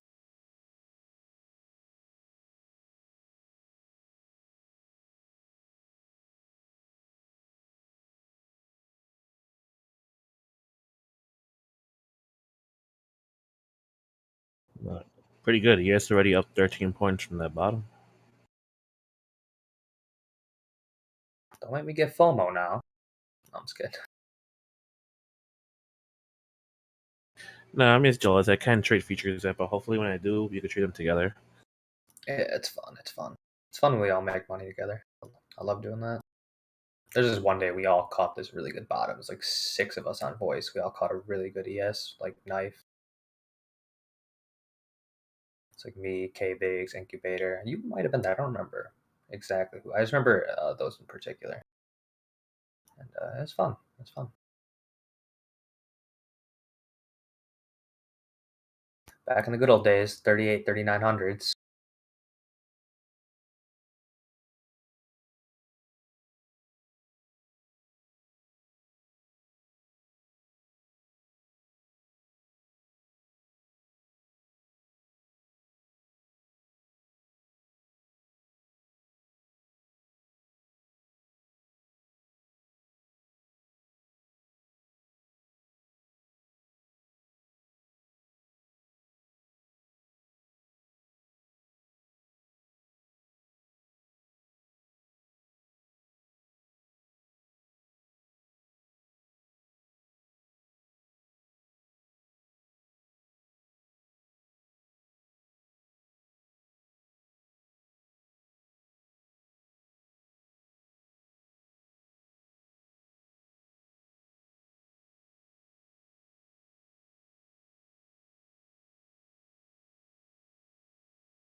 Anyone get a mock yet?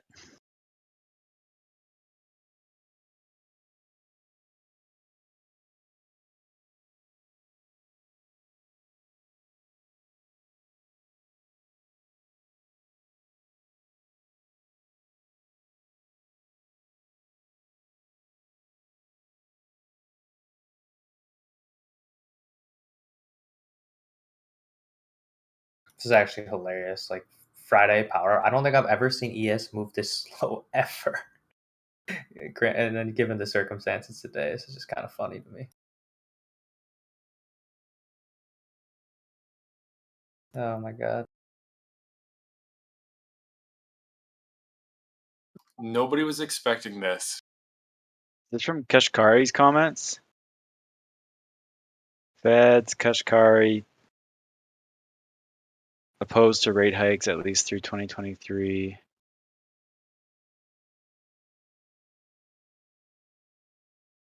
He's in support of killing the dot plot.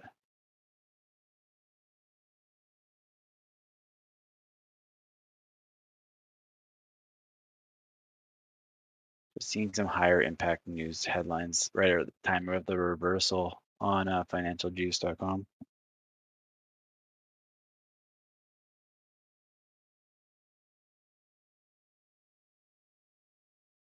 Yeah, Blue Hole, I saw Bullard's comments. They're kind of doing the opposite. They did the opposite of this.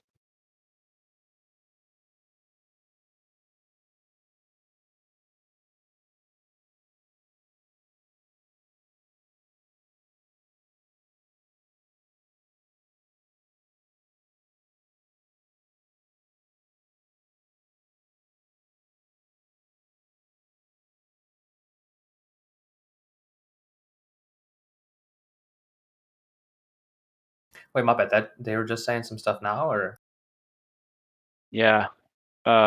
Just at the turn of the hour, his headline started hitting. gotcha. Negative interest rates? Question mark. Let me. That's got to be a joke. Why? It's possible. You never know. Oh yeah, but I just feel like the market would be moving a lot if he announced that. Maybe not. I don't. Oh, I don't know what would happen if we did that. I'm not a financial guy at all. I'm a DGen buy calls kind of guy. So I don't know. so those are the ones that I just saw. I just posted in chat, and that's Mountain Standard Time, so it just happened. Opposed to rate hikes. That's. I mean, didn't they just say they were gonna do them? Yeah. And now they're. I mean, dude. I Well, hate he this game. is. Fair enough. They're Fair. I like, know he don't. I know that. Fair enough. They all got different ideas, right? Even though they probably all have the same idea behind closed doors, they pretend they have different ones. Sure, sure. You're funny. Bro, it's all manipulated, but you just got to play along with it, you know? As if they don't know exactly what they're going to do.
Less than 30 minutes, guys. Less than 30 minutes.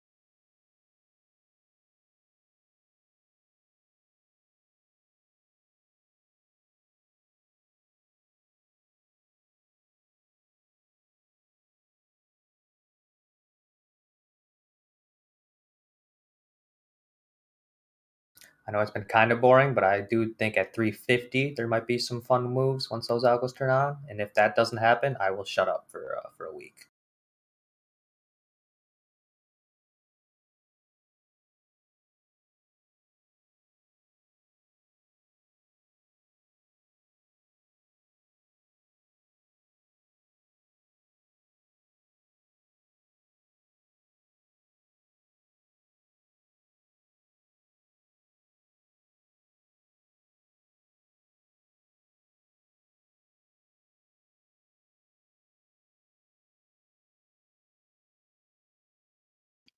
Hey, Hat Trick, I read your question there. I think that's a good idea. I actually do that every morning when I get on voice around 9:15. I just tell people what I'm watching that day, and I list the tickers.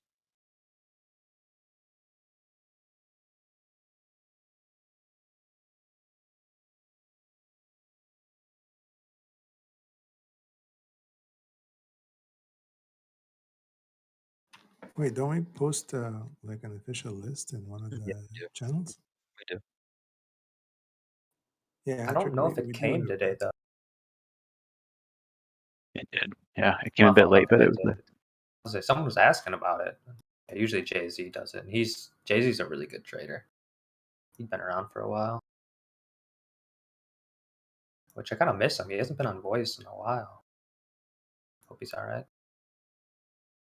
So basically, it lists it lists the symbol of the stock, and it says long over X, short under, and so you'll know what the inflection point that has been calculated by the research team.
Looks like I got 18 contracts expiring today across different tickers for covered calls. It's always fun to get them off my broker, so I don't have to look at them.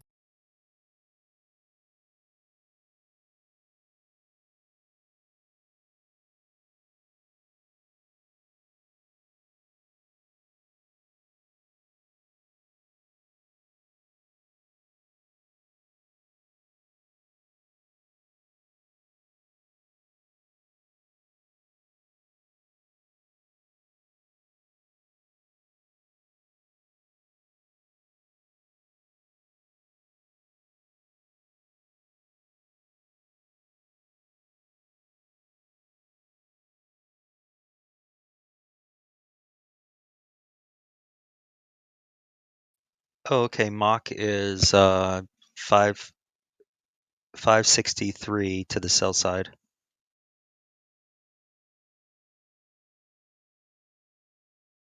What unit is that? What do you mean? Million. Oh no, I just went 563, 536. What? Oh, it's 563. Sorry, I put it in there wrong. Right now, it's going to change now. So it's 563 million shares. It's $563 million nominated value. So it's really not. It's not a lot. I really don't pay attention to it unless it's got a billion after it. But it could change. These aren't shares. This is nominal value.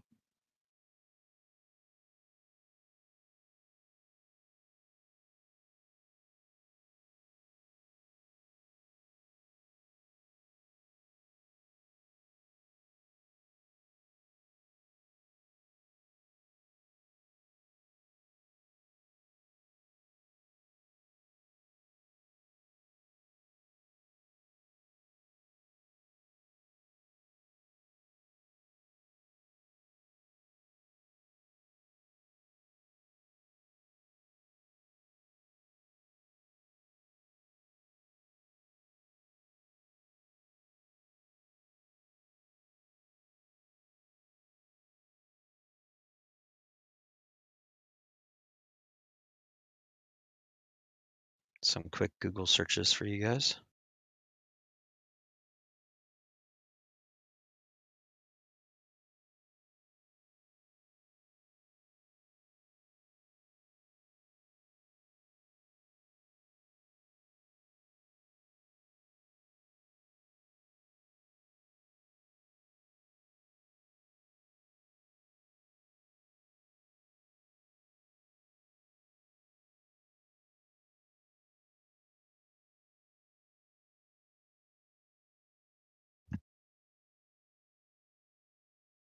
So my question to you, Tape, what does that number mean? If these execute on close or near close, how do we know anything about them right now? They get planned, they get handed to the market maker or something to execute? So in order for a mock order to be executed, it needs to be marked mock, which is a type of order. And those orders need to be in before 3:45 p.m. And so because it's a certain type of order, if somebody puts a mock to buy in, you can also have somebody put in a mock to sell. And so it's like any other auction that you can participate in on any stock. That all the stocks have them. That's why you see the prints at 9:30 in the morning, just as the stock opens, and you see a very large print at 4 o'clock when the stocks close. Those are mocks. So you have a market on open, an MOO, and you have an MOC, which is a market on close. Because they're marked with a certain tag, that information is collected at the exchanges and it starts being disseminated at the end of the day. So people know if there's going to be volatility at the end of the day. So even though that number is 563, it will change because we still have 20 minutes left. Right, gotcha. Thank you. Yep, and it's not shares. It's based on nominal stock value. So it's aggregated across the exchange Across the whole entire exchange. Yep, across the whole entire exchange. And then if you want individual tickers, you can actually get data for individual tickers, and you can see what the mock is for a specific ticker.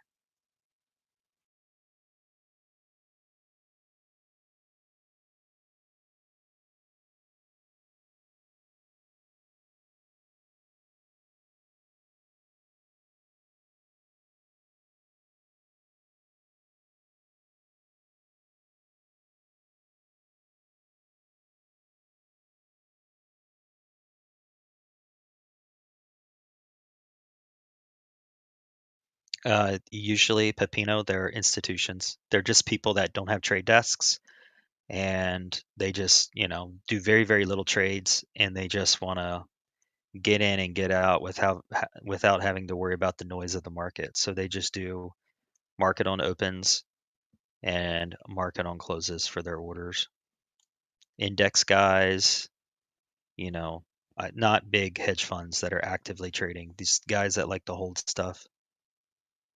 Old school dudes. But look up these two things.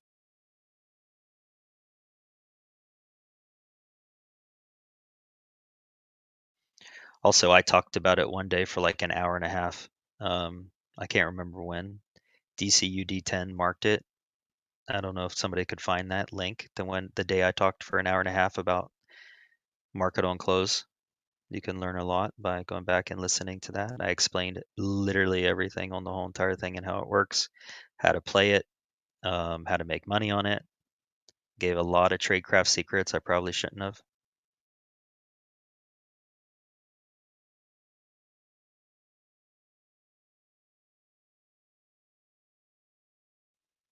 There are some traders that use mock orders. I used to use them a lot when I traded imbalances. It's very hard to do now because the computer algorithms are very quick to they get the mock and then they balance it out within 10 seconds. It's balanced out.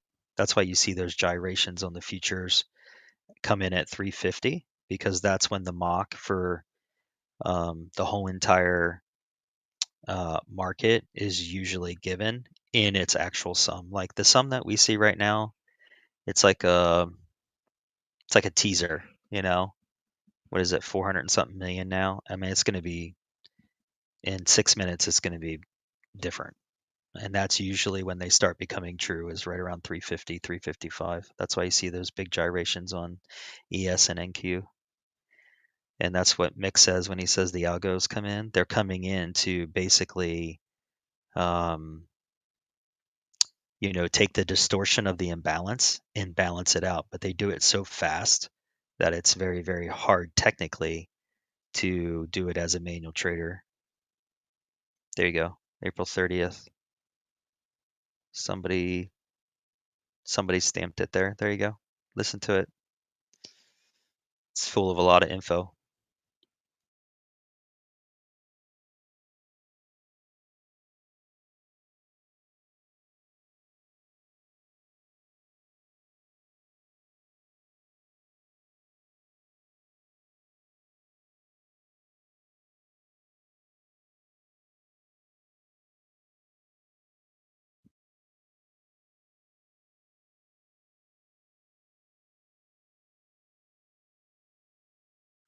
And honestly, guys, you should just listen to it so you know the dynamics of it.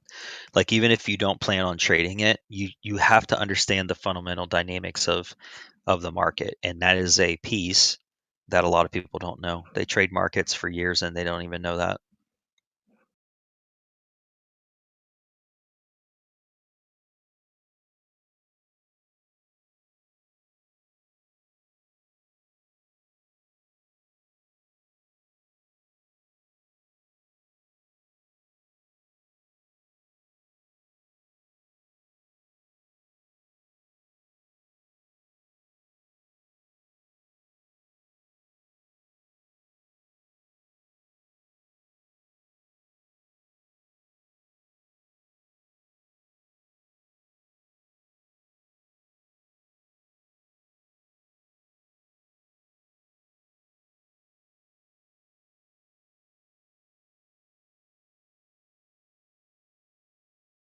You guys that are in here all the time that aren't volunteers in UT, and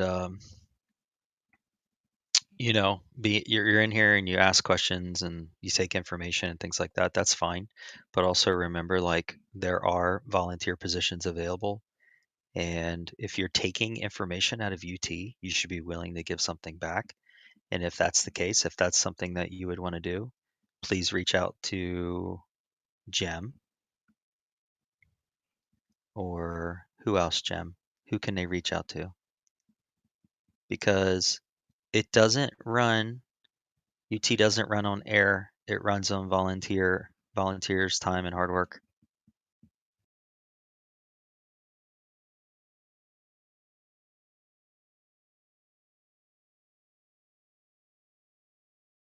There you go. Perfect.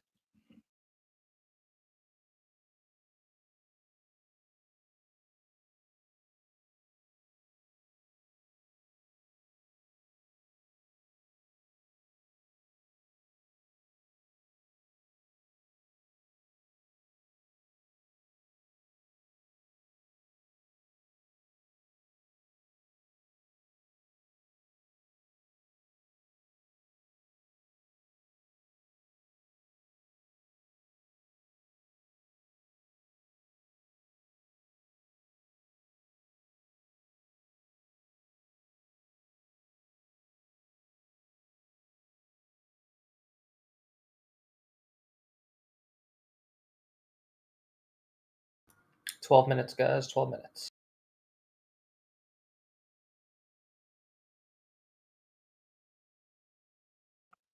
Is my current wish position.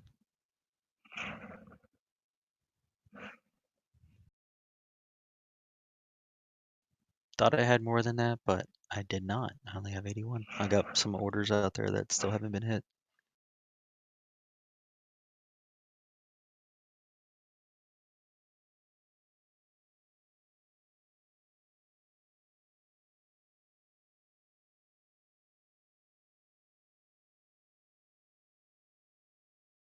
Boy, this is highly uneventful, guys. This is Yep. like, Dead.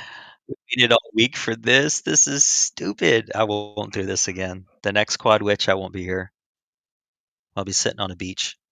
FOMC was the fun This is event. dumb. I hear people say that every quad witch. No, they used to be awesome. I can Really? tell you. I could tell you stories, man. They used to be awesome. Yeah. There was That's- one that freaking rocketed in Power Hour one time. It was just crazy. It's like The best days 30 though points. are imbalance days, like when the Russell does their imbalance next Friday. Oh, those are good days. Those are really good days. But do you know beforehand what Yeah, what of the course. index is on? Yep. You can go to the Russell website. Oh, There's a whole list of crap. them. Just do a Google search for Russell rebalance.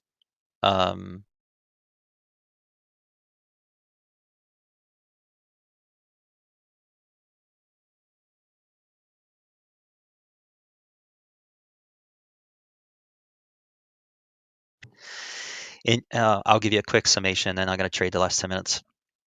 A lot of the guys that mirror the Russell indexes, they have to be indexed perfect. At the end of the day, when the imbalance takes place, they have to be indexed to a specific point in their portfolio so that they mirror and balance what is actually happening with the Russell. So think about it. If the imbalance happens on Friday and they buy on Monday, things can change in between those two times. And they're going to have to retrade. They're going to have to add or take off that trade. So what a lot of them do is they just wait. They wait until the end of the day on Friday when they know what all the prints are, and they say, give me a market on close buy order for this amount of shares. And you get these big moves in the stocks that are coming out and going in. But 1 week from today. So see that mock is at 1.6 billion now? Yeah. Sell side? Buy side, I think. Buy side. I sent the link to the website, the Russell reconstitution list, and you can just go down and you can see the 3,000 and the 2,000 ads. Yeah, and the key, guys, to if you want to try to play it, the key is to look for the ones that have low average daily. This is Tradecraft, by the way, so you pay attention. Look for the ones that have low average daily volumes on their shares traded, and then anything that's over like 20 times the average daily volume that needs to be bought in. Those are the ones you buy in the morning and then put mock orders in and sell. So say a stock has trades an average daily volume of 100,000 shares, but yet the Russell, according to like what the Russell says, 2 million shares need to be bought in. Okay, that's 20 times its average daily volume. So Friday morning, you wake up first thing and you buy some shares and you hold it all day, and then at 3:40 you put a mock order in to sell your shares, market on close, and you will make money because it's going to be a 2 million share print. That's why it's important to know fundamentally how that takes place.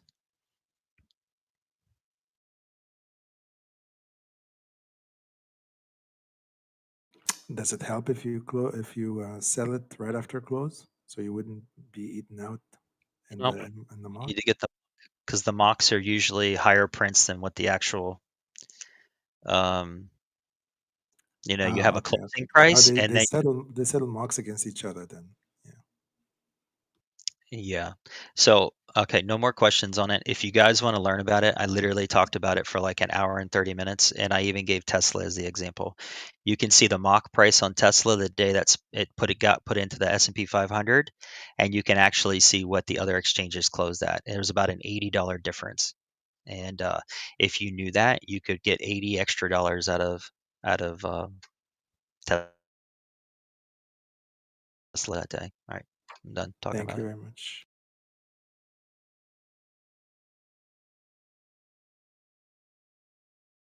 Good job, Dre. I'm really proud of you, man. So, Dre, the key is to trade your setups like you call them out and leave the rest of the crap alone. And don't be emotional about it. Just be mechanical. You're like a robot. You look at the chart, you see the trade, you do the trade, you set your stop, you move on to the next one. Take your emotions completely out of it, and I guarantee you will start making $1,000, $2,000 a day. And his profits are exactly how you want it. It's small little losses and big wins. Guys, that's what I do. I mean, I do that. I show you guys all the time what I do. It's the same thing I do. I just might do a little bigger scale than he does. That's all.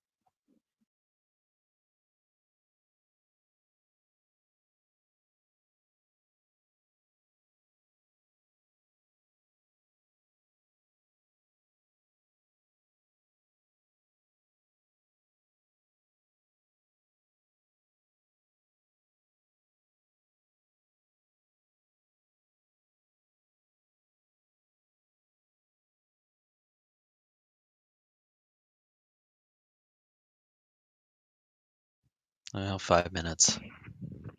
I'm very disappointed. I am in a way, but I'm also happy that I didn't do anything too stupid. Oh, by the way, I want to say one other thing. If you plan on doing the Russell thing that I just talked about, you have to have access to mock orders. If you don't have mock or market on close orders underneath your level, whatever your order entry is, you can't do them. So don't even try. You have to have a mock order. And then the other thing too is once you put your mock order in, you can't cancel it. If when it's in, it's in.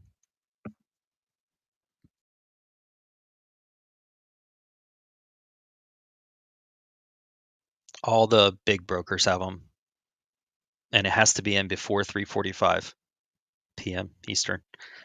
After that, you're not going to be able to get your order in.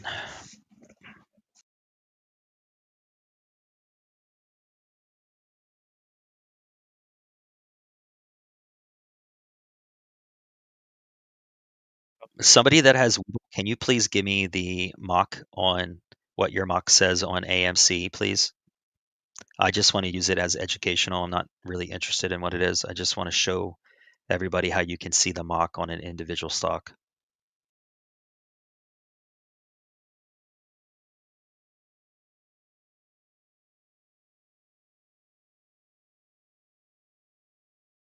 It's 1.1 million shares. Okay, I appreciate that, but I actually want to see the like Webull lays it out really well. It shows what's already paired up and what's left. Bloomberg doesn't have that. Yeah, see, you gotta not only is it 1.1 million, but you go, okay, well, how much of that is paired? If only 100,000 of it's paired, that means 1 million needs to go into the book and be bought. So when you have market on close buy orders, you have to pair them off with sell orders. If you don't have sell orders, then that means the stock's going higher. Somebody that has Webull, please. This is one thing I'm going to work on this summer is getting a new data broker for mock because the old one I had stopped doing it because nobody ever used it. I need the mock on off of Webull for AMC, what it looks like a screenshot of it. There you go, Hulk. Thank you. I knew you were my man. Everybody take a look at that. Upper left-hand corner.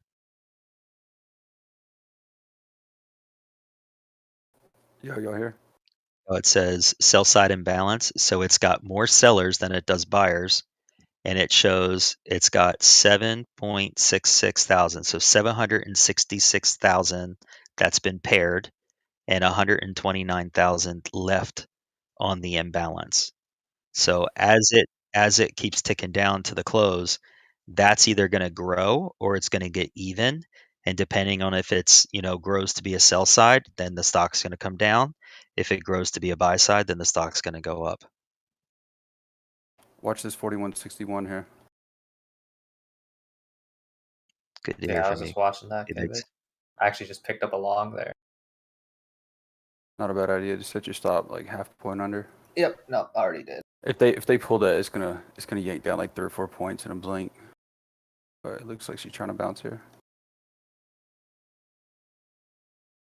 I played the same level like twice today. I played 66 a couple. I had a really good day on ES. Mick, look what they're doing to AMC. They're going to pin it right under 60. I hate them. I mean, literally right under 60. You watch. It's going to be like so 59. 70 next week. Or 69. 59.87. Yeah, watch this. This is crazy. All right, 1 minute. If they pull this 4161, look for 4156.75. I got stopped out there. There it goes. There it goes.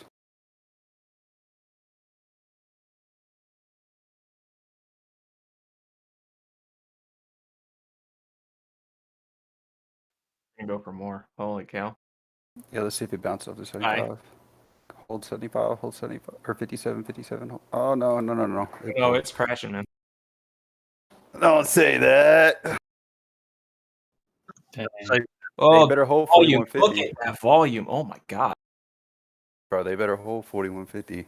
Algo's going to kick sell hard. It's. I think it already started, bro. Look at that sell vol. My Boo Bear is back. Good to hear from you, Robert. Yeah, I'm off work today due to Juneteenth, so I just It's a holiday? It is now. It's a federal holiday now. Yeah? Yep. Since the Turn 17th. up. Turn up.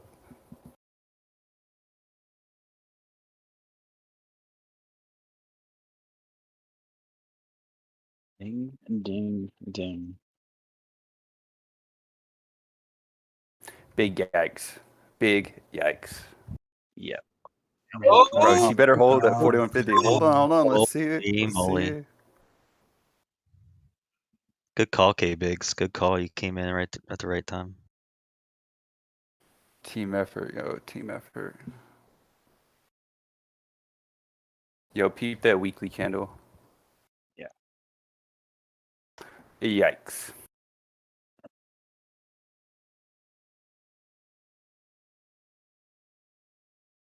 Pretty nasty trend line break on SPX or E-minis. A log chart from COVID. You got the same trend line as I do. Yeah. Honestly, man, me, Nolans, a few others, we're eyeing a pullback to that. Y'all don't get crazy here, but like 39.50, 4K, right in there. Let's play around, build some more support, and then let's take our next leg wherever the hell we want to go. But it would be healthy if we even pull back there. Yeah, I mean normal. March highs, March lows. Those are my two levels that I'm gonna gobble up basket buys Yeah. if it does go down there. So I'm Yep. thinking the same thing, man. Yeah. Yep. This is a healthy play here. Even if we pull back another 100 points, it is still totally normal, totally healthy. But I would like us to come back and test that 3950, 400, or 4K area. We I'd get like to thank you to 3950 break the low day.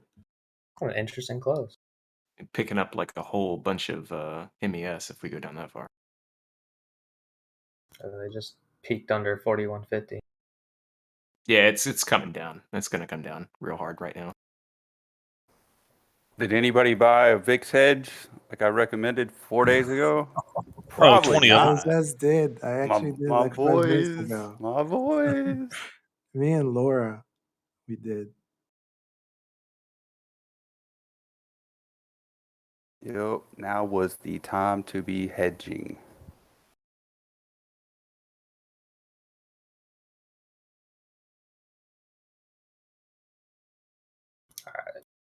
Wow. All right. Kind of fun at the last minute, but not really fun. I don't really like seeing it go that way, but whatever. I mean, from a technical standpoint, this broke trend. There's a lot of divergences here. On a 4-hour daily mark, but as mentioned, this is totally normal. Like, market is not crashing. We're just coming down for a good, healthy pullback, a real pullback, not a 1%er.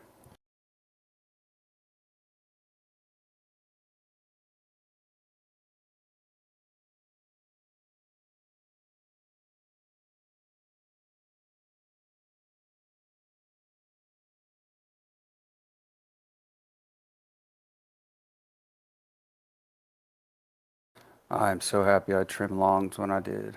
Oh my God. How's FCX doing? Yikes.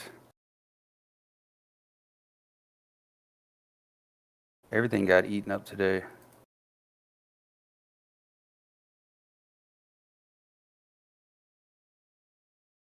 What's crazy is Tesla's green, Apple green barely, or sorry, AMD barely green. Apple is red 1%. Sorry, Green. I think Amazon was green.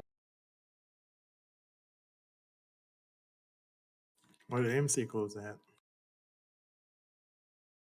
Wow, it didn't make 59.26. Yeah, it didn't make 60. Ribisoft, I put that mock print up there for you so you can see what it looks like. Did you see it?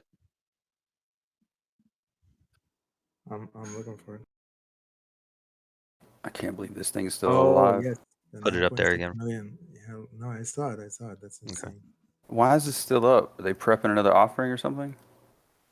Which one? AMC. Like, why is this still up Just here? it's because so many people are holding and not selling. In my opinion, it's because they have so many retail people are in it. How many shares? How many shares are out there right now? Well, Total. they How put many out the shares? numbers. Like, apparently, if retail owns like 80% of the float. I don't believe that. I don't believe I've that. seen that a lot of places. The CEOs come out and had multiple interviews. He's talked about it. I'm not saying I agree or disagree. It's just that's what I've seen them talk about.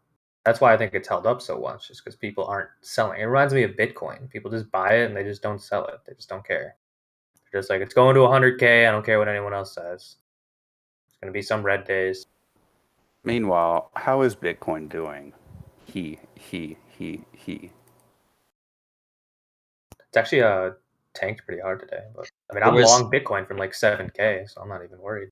There was a story I read last night about some coin that went from $65 to 0.00002 Yeah. in 12 hours. Mark Cuban had a bunch of that shit. It's actually less than that. It went down to, it was like 12 or 15 zeros. I was talking about it with Broncho. It's called Titan Started at Token. what? $65?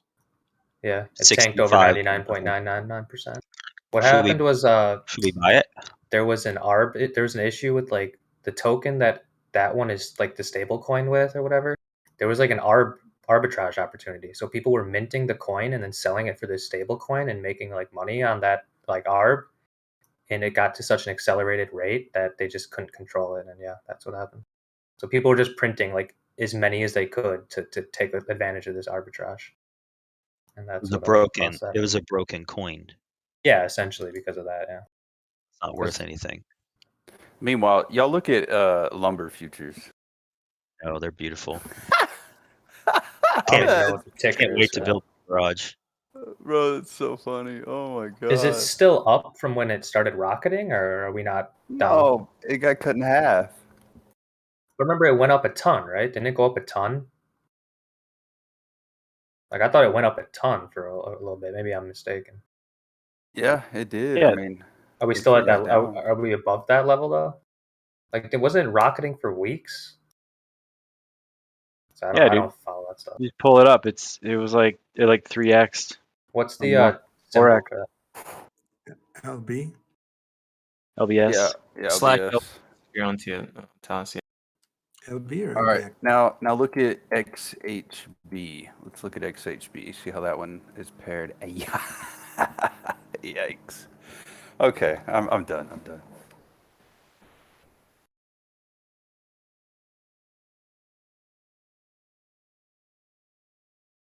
No, I like the fact that that lumber is coming down because I'm gonna build one of these probably in a couple months. We got that win like almost half in a month. Oh my god, that's like my dream house tape. Not a house. It's gonna be my storage garage. It's a barnuminium. It looks like, bro. It's 60 by 90 and it's clear span in the middle, so it's got the metal truss and it goes up to 22-foot ceilings. And I'm literally just gonna put cars in it. Put a bunker underneath it. I'll be right back. Let me put the dog up. Yeah, man, that's what I would buy too. Yeah, I'm just gonna put cars in it. I'm gonna start buying antique cars, and I think I can get about 18 in there. Yeah, probably. Yeah, I got a storage for my Hot Wheels. I got about 20 of them. Honestly, man, pretty nice little box. If used car prices are going to keep doing what it's doing, you might want to buy some, 2-year-old Civics and just sit on them for a year.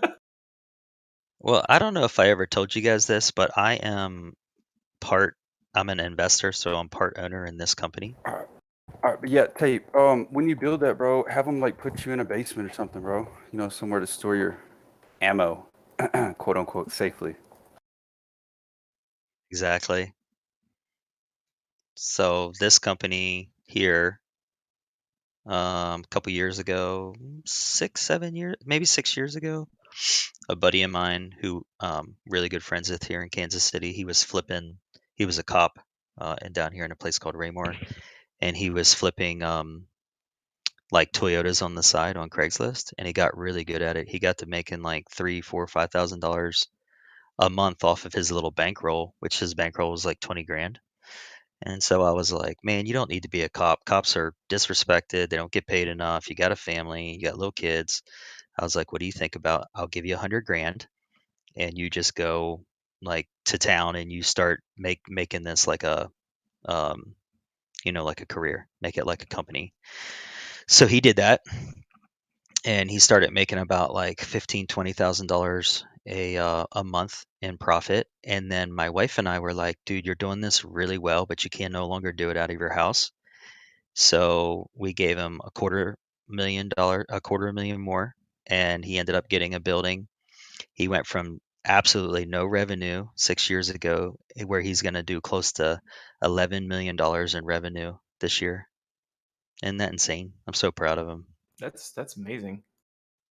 And he's like the go-to guy in the Midwest for these vehicles. They're called overlanding vehicles. You can take a look at some of the inventory and stuff that he has. He jacks them all up, and people take them out in the mountains and go do crazy stuff in them. So that's amazing. Yep. He was 30. He was 30 actually when we invested in him. I've known him since he was 26. Now he's 37. Hey, K-Bigs, this lumber is actually oversold here. I may actually pick up some lumber futures next week. Have at it, bro. Are you playing or are you for real? No, I'm for real. I had lumber futures at Mm, like 1,300. mm, I'd mm. even buy them. I wouldn't recommend that. It's a future contract, just like ES or. I can't find it. Oh, you're right. It is only LB on my broker. Are you scalping them or you're Yeah, scalping them? just Okay. like 1 or 2 days. Okay, yeah. All right. That's different. Because all you got to do is, go to like down here in Kansas City. If you want to see, there's like a glut of lumber now.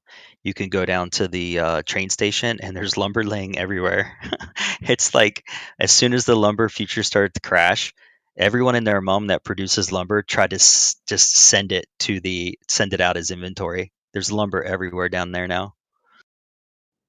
Isn't that going to get corrupted eventually and then It reverse? fell back to where it was. So Yeah, it's going to go back to where it was for sure. So back to 1,700. No. But where it's at right now, it's a little bit oversold. In my opinion, it should be around 1,000. It's a little bit too low right now. Oh, okay. I was gonna say, bro, I will write you calls for $1,700 like lumber. No. It is not going back there like that, bro.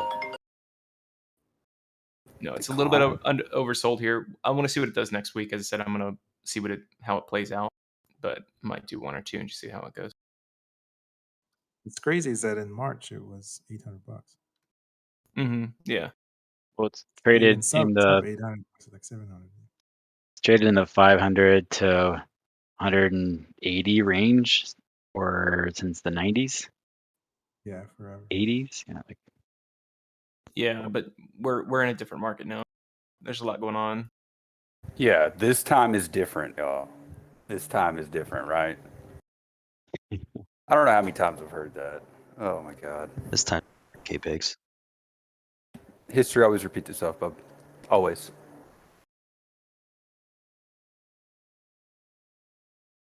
Except for when it doesn't.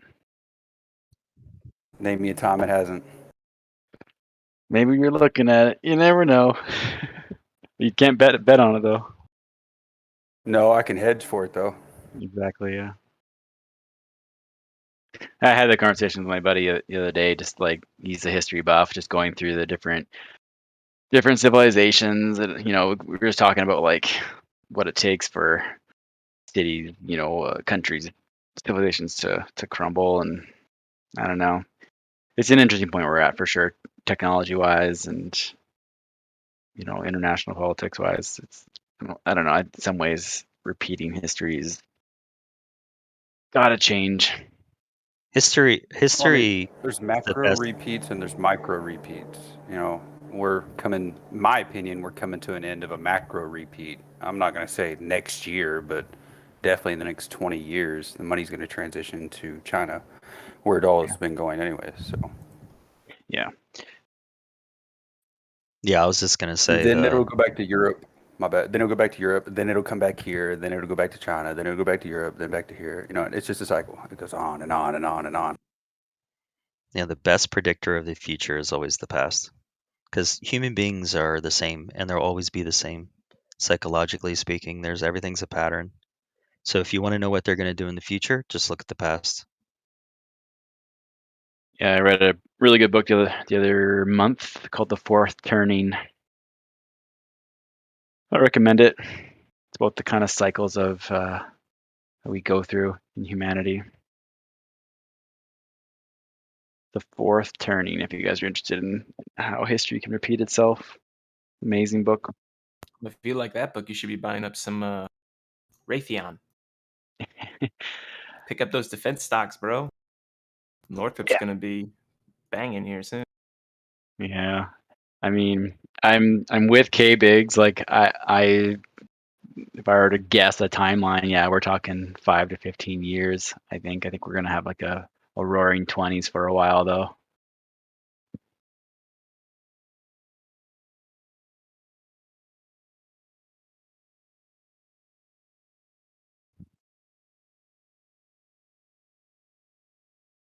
All right, guys. You'll have a good weekend.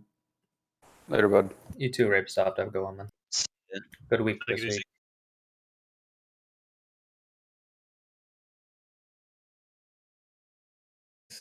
Sunday. Bro, even Walgreens got crushed. That's exactly what my Aston Martin looked like. Exactly. The only difference is I didn't have red interior, I had black. Yeah, it's such a beautiful car.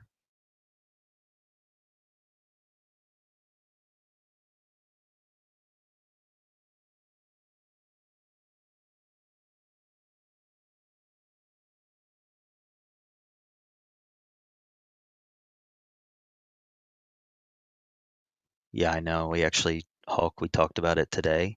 He covered half his contracts on what did he have? He had something he covered at like a penny.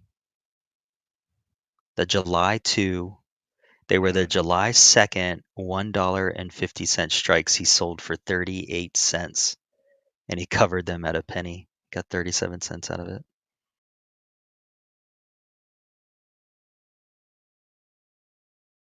Which doesn't sound like much, but he has 40,000 shares. And so, that's like, what is that? $14,000, $15,000 almost? No, more than that. No, it's about right. 15,000 that he got for free just because he owns it.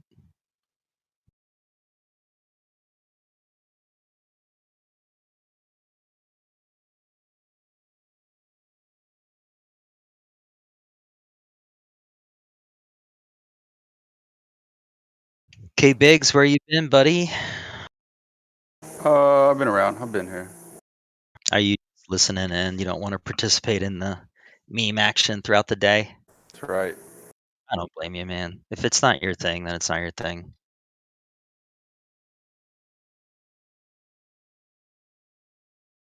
I think I actually said something today about it. I said, K Biggs, he's probably listening. He just doesn't want to participate because he thinks this is nonsense, like a lot of people.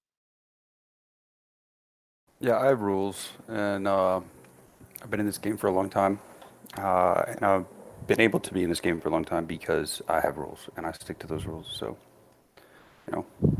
some people definitely make a grip right now, but the longevity is the game, and most people that make bank right now on shit like this, they won't be here next year, because it doesn't work like that. It's you gotta trade smart, be smart, take it while you can, but just know it don't last forever. That's why I stopped trading a few weeks back. Took a little break, took a vacay. Yep. I made enough Broke that I was some like, paddles. I need to cool my jets. I need to cool my jets and just keep what I made, not give any back. Yep, I sold out a bunch of stuff. Probably more than a bunch of stuff. I sold out a lot of stuff, and I took on a VIX hedge. Just been chilling. I will wait. Like TJ, we were talking. Was it yesterday? I don't know. I lose track of time. We had a big mod meeting, and even he was saying he don't see any deals right now, like in anywhere. No deals. I agree. I mean, nothing looks like it's buyable, to hold for a few months yet. It's too up there. So I'm down to wait however long it takes to better entries on a lot of this quality stocks. You know what's crazy? So I've been looking for tickers for the past 3 weeks, and I'm like, there's nothing to get here. There is nothing to get here. Yeah. So I thought I was going crazy, or it was because of my inexperience as a trader. But I feel so much better hearing that from you now. I'm like, oh, thank God. I thought I was going crazy. I couldn't find anything I wanted. No, dude. I mean, I've been cashing out. There's things that are coming down to good deals, but bro, I don't even like buying long-term stocks unless like there's a major correction, every few years. But I'm not touching this up here right now. Solo and I were buying the heck out of Ford after that earning. That one paid off big. Yeah. Yeah, it done good, but I'm down to my core. Yeah, I sold mine already. I'm out of it. But it was good. That was like a 35% move. It was really good. At least what I made on it. I don't know how much you made on it, but I got a 35% move out of it. Yeah, like I'm actually at like 60% cash flow now, because this is time. I have to look and see what my overall profit was, but I mean, my average right now on them is $12.47 a share on what I have left, and if it gets back there, I'll cut it, break even, and then wait for it to drop more.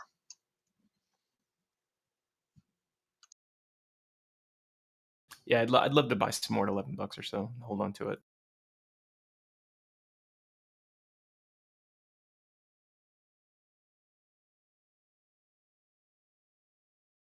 Tell you one that didn't tank today was Academy Sports.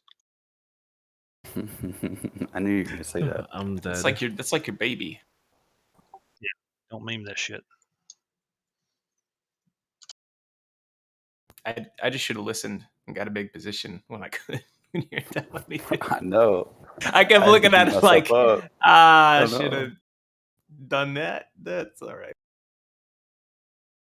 Solo's a sleeper, y'all. If he's saying you need to buy something, you probably should look at it. Bro, for real. For real. No, I'm just cheap. Nothing wrong with being that, bro. Yeah, being cheap in this market is not a bad thing at all. Not at all.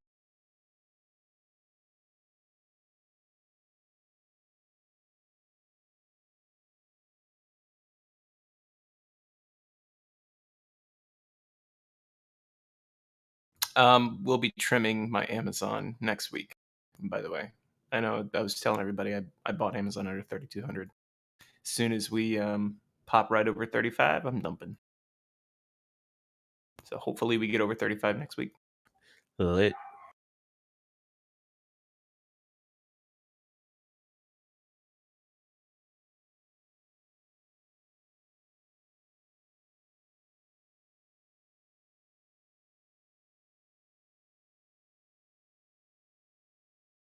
Well, that was a very uneventful day, except for the last minute.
All right, boys, I'm out. See you guys on Monday. Okay, Biggs, it was good talking to you. You too, man. I'm Great about weekend. to dip. All right, you too. Happy Father's Day, by the way. Oh, you too, man. See you, Tape. I can't wait to get my breakfast Yeah, in bed happy Sunday Father's Day, morning. Jake. Yeah, thanks, guys. You're like the Discord dad. I know. I told everybody I'm like the dad of the Appreciate having room. me around. I want presents. Like everybody needs to get me some presents. Okay, whoa. Okay. Yeah. I'll send you some All right, cheap all shot right. glasses So or something. Sunday's coming. I hope your DMs are open. Yeah. Cool. See you guys. Bye. All right, bud. I'm out too. Take it easy, guys. Happy Father's Day, Solo. Happy Father's Day to you too, man. Thanks, bro. I'll talk to you later. Yes, sir.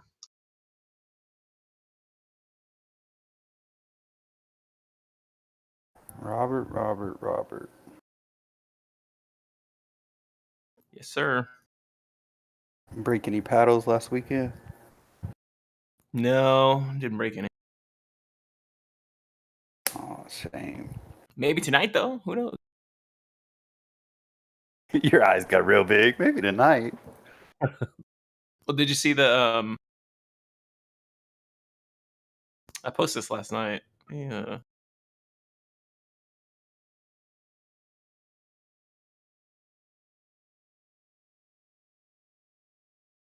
There you go. You're crazy, bro. I'm dead. Yeah, I'm cooking that tonight, so I'll be posting some food porn at about 9 o'clock, 10 o'clock. I can't wait. Yeah, I've never grilled Wagyu, so I got to do a little bit more research on this because this is a very expensive steak. Definitely. So I don't want to screw this thing up. Only the best for the dog bowl. I just love everybody's reaction to that post. It's so good. People get all freaked out. It's funny. Sir, this is a trading chat. Dude, the best part is I posted that and my phone died, so I didn't even see any of these reactions till just now. I'm just now catching up.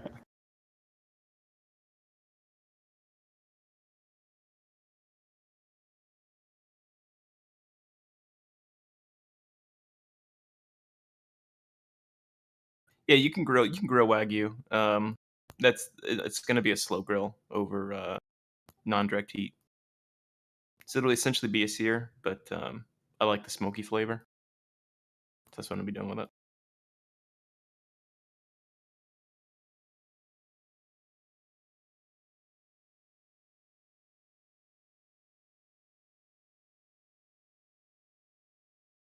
Yeah, my local Costco had it in stock. I was shocked.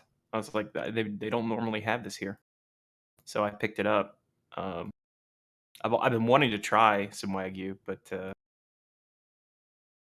just never had a place to find it. So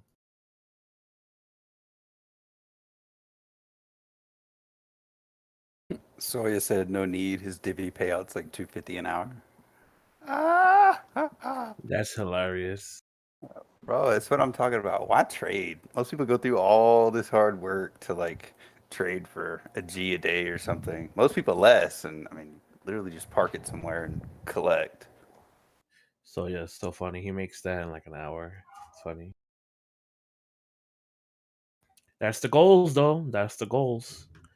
Don't gotta do anything. Just still making money. No, you can start, man, any day. Just start buying good shit. yeah, people really don't appreciate how good dividend-paying stocks like it just accumulates over Bro, for time. real. Yep, and mix So it with what- a little share price appreciation, and Yeah, if you can find a decent stock that's got a good balance of growth plus dividend stocks, which is why I really like those dividend stocks that have growth in them, like the QILGs and XYLGs. If you can get something like that, and you just take all those divvies and keep reinvesting them, it just grows exponentially on its own. It's very nice. Yep. People underestimate the power of compounding. It can get mind-boggling. Yeah, it goes real fast. You can even do the same with index funds, but it's, a little slower. But there are some better ones out there you can find as well.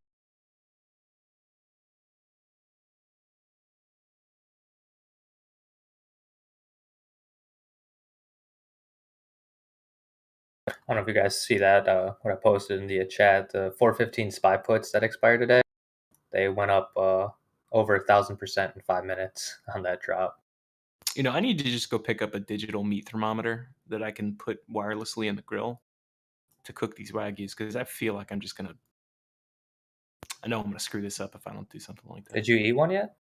No, man, they're still in the fridge. I haven't opened them yet. I had the shrimp last night. Did I send you guys pictures of that, or was my phone dead?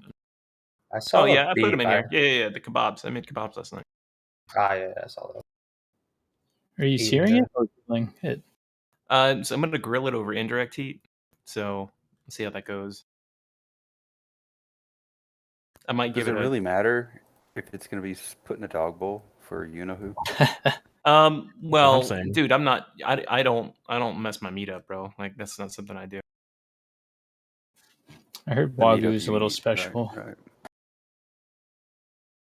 Let me see if I can find those because I know some people probably missed them. Low key, Mick, I was looking at the 415 SPY puts too. Bro, 1,000% 5 minutes. Man, from 17. 2,000% if you caught the literal bottom to the top. Oh, I mean, man. that's just wild. All right, I'll be back, y'all. No problem. I mean, you could have just Those are bought 10 for $40 and you could have cashed out for 400 in minutes. I mean, that's Those are the total. kebabs that I made last night. I just linked that in trading chat for anyone that wants to look at some food porn if you're hungry. Haven't Oh, eaten all those day. are like grilled to perfection, dude. I love the marks on them. That's exactly how I like Oh, it. delicious. Oh, dude, I haven't eaten much today. I gotta work out still.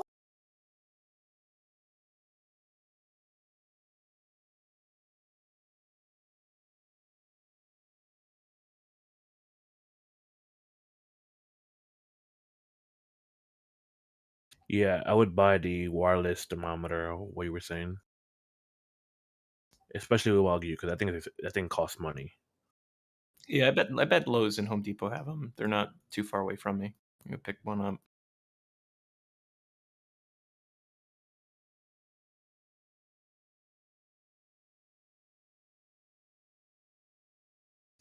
Dang, now we have to wait till Monday for the market to open. Oh man. Yeah, kind of glad to be honest. It was a long week for me. It's been a long couple weeks. I had to take time off because I was just baggled in so much shit I had nothing to do. Now I finally have some cash, so Oh, look at this, man. See, this is what I'm saying. Every time I go to look for something that would be like nice to have, I find it on sale. I don't understand how I do this every time. There you go. Look at that. Oh, very nice. Very nice. That's exactly what I was looking for. wait, how does that even work? Hold up. So you basically stick this in the meat and then you put it on the grill so it stays in the meat while it's cooking. And once it hits the right internal temperature, your phone buzzes and say, "Hey, you're at medium rare. You want to take that thing off now or what?" That's kind of cool. Yep. Assuming how do you like your? I feel like you're rare kind of guy.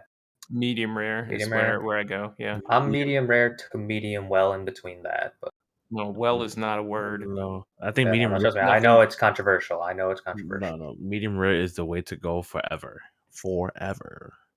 I'm not Medium even rare. a I'll go a little bit more rare than sometimes I'll just do kind of a like more towards rare, but medium rare is typically where I land up. I've never even really cooked a steak for myself. I just started eating steak a few years ago. For some reason, growing up, I just never ate steak. I don't know why, but Being I've started poor to does really that, like it. You are not wrong. I didn't have a lot of steak when I was a kid either. That's funny as hell. I wonder how much of a pullback we're getting this time around. How much what? Of a pullback we're gonna get this time Oh around. yeah. I know, right? Every pullback just usually ends so quickly. So I wonder if FOMC was a bull trap, and you know who called that? K-Biggs. Kit. Yeah, I'm sure K-Biggs did too. But Kit was in here straight up posted in chat. He thinks it'll be a bull trap. Maybe lasted a little longer than he expected, but here we are, down 70 points from when that happened. That's true. It's just funny because like I don't really have that many shares in my other tickers besides Wish, but I feel like Wish won't go down that much after. Like it can't go below 7 this time around, can it? Yeah, I know what you mean. It's a little disconnected from the market too. It's kind of its own thing. I was wondering if I should have sold my G Pro though. My G Pro, my G Sky. I hate G Sky right now. Well, I have Leaps, but they're dead. They're probably going to be worthless. I don't have that many, but that ticker has just died for whatever reason. Yeah, I was looking for the $9. They were, the $9 to hit on G Sky. I remember I sold some calls for some Leaps for profit, and I remember I thought I sold too early. I'm looking back, should have freaking liquidated everything on that ticker. Right? I don't know. TJ hasn't talked about it. I wonder what he thinks about it now. Probably not as confident. It stinks to ask him when he comes back. Yeah, first thing. Hey, G Sky, we long in this thing, or should we cut this bad boy? The company about walls? Yeah, really. He says, yeah, I probably should cut it. All of a sudden it drops $1. No one's trading it except us. I think he has. He Yeah. has to check what weapon. So these that meat thermometer you just linked there, Poons, it's that thing would melt on my grill. The other one you can put inside the grill and it stays with the meat. So while it's cooking, when it hits the right temperature, my phone goes off. I take it off the grill. It's done.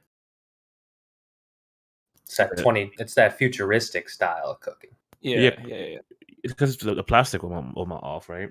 No, it won't. It's It's No. designed for that. No, I mean on the one Poons posted. Oh yeah. No, that one will just literally melt right on top of my grill. Then your fucking Wagyu will be destroyed. Destroyed. Yeah, no, I don't need burnt rubber Wagyu. That's not a desirable flavor. Might throw some maple wood chips on there or something though. That might be good.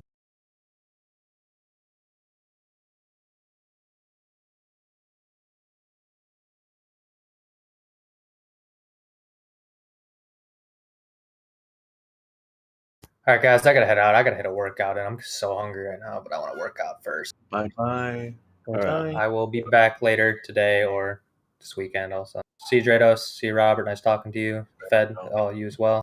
Definitely, man. Guys, have a good day. I'm out too, but happy Father's Days to all the fathers in the chat.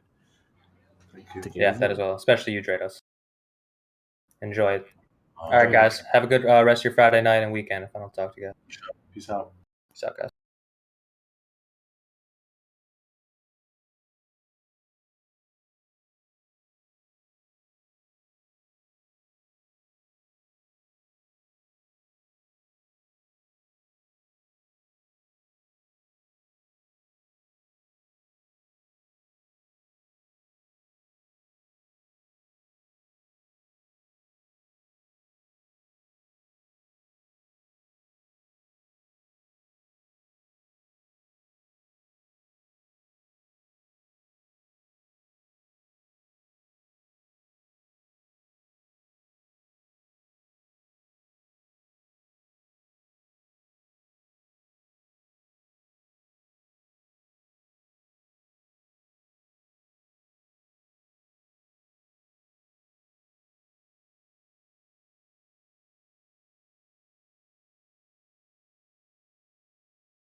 My bad. I'm back.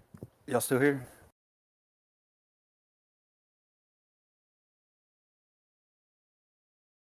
Everybody left me, huh? Okay. No, I'm here. Who is this? Jimbo Jim Bob. And some are talking to mute.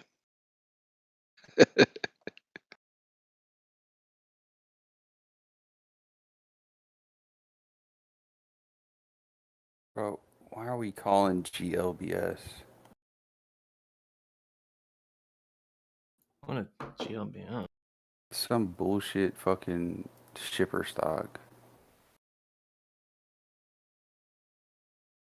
Oh, because it's how many reverse splits has this thing had? Bro, a What- lot. what is this? A lot.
Damn, ES is still getting pulled.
Yo, Robert.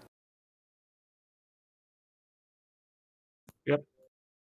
Look at XLF, like on the daily. Yeah, I'm looking at it. That's the only chart I look at on the default. You know that, right? Oh, really? Yeah, I hardly I know ever that. look at like 5, 10, 15. The only thing I'm looking at those is usually on futures, but I look at daily on everything else. Yeah. Bro, it looks nasty. Yeah, you know. What? Tell me. What do I know? Well, it's just that it's oversold. I don't know. Now go to the weekly.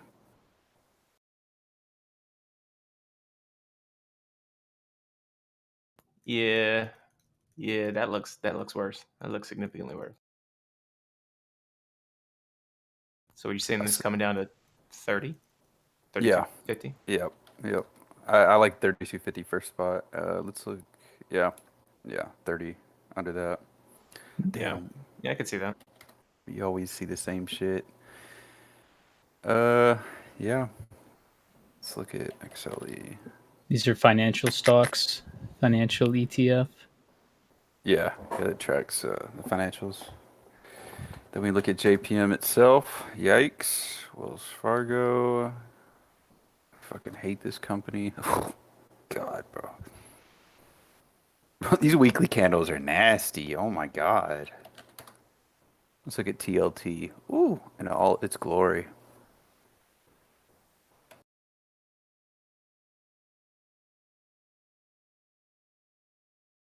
What a move.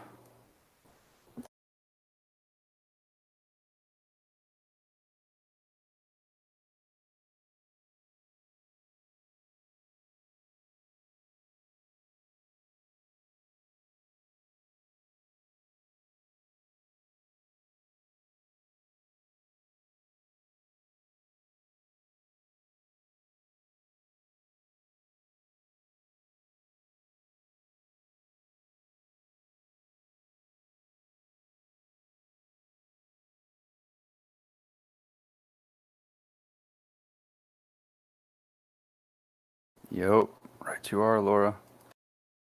Laura, you see DXY?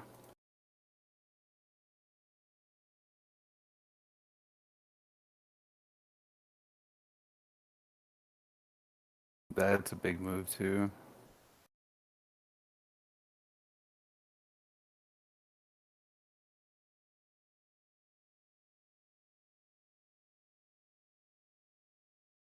Things are about to get tricky. But keep buying, everybody. Keep buying. Keep buying all the growth and tech stocks. Just buy them all up. Please, for the love of God.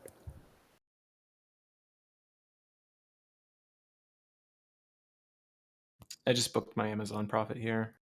I don't actually like this. Damn. All right. All right, so I'll wait for 31.50, get back in. If it gets close to 3,200, I'll probably pick up a small position, then go back for 31.50. Does TLT track the 20-year, essentially? 20-year TRBD? Yeah, TLT is 20-year bond. Okay. Yep. And a lot of people trade it, I guess, over... Uh-huh. I don't even know what the 30-year is. I don't even know what 30 is. Do you know Honestly, the it's 10? weird, but no. Like, I watch TLT, the 20-year bond, and it's weird because, like, the only yield I watch is the 10-year, which is TNX. So it's, you know, you'd figure you'd watch the 20 bond, 20 yield, right? But nah, I don't know why. I've just found that it always works this way.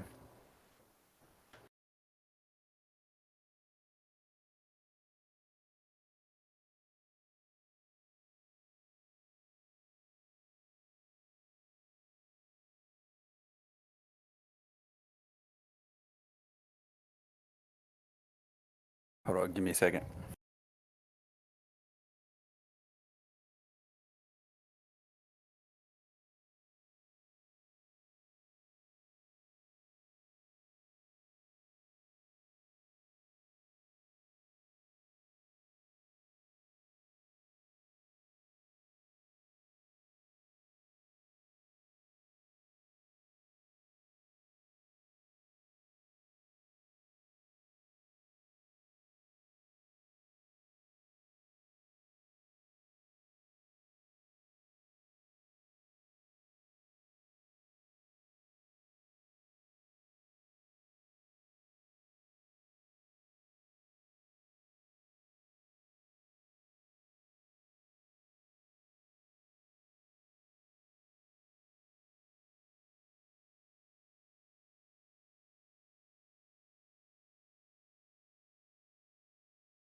Yo, Casey, what is MPC?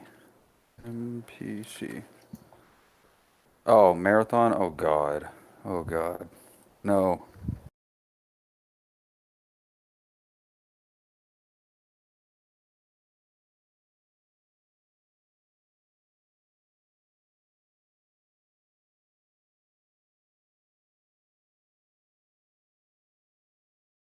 Yeah, I mean, Casey, it's a good company. Well, I mean, excuse me, no, it's not a good company. It's a big company, but I don't know, bro. I trust the majors more. I guess this would partially be one, but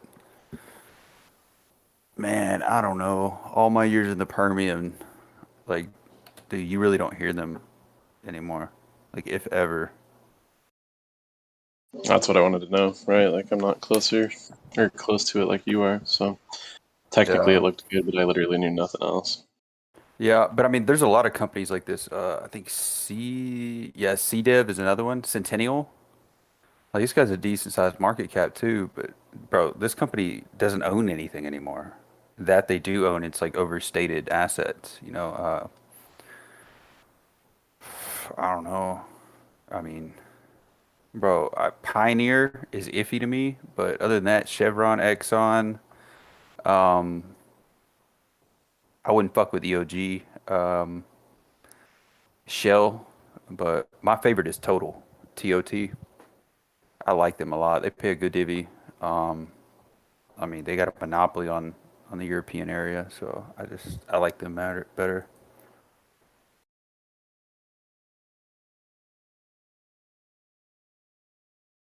But yeah, I mean, Marathon's got more than CDev here does, and Oxy. God, I hate Oxy. Oxy's a scam. Don't ever put your money in Oxy, bro. Ugh.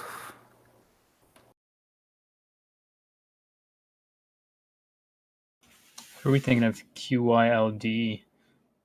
Do we think it's going to come down more? Should we trim a little bit?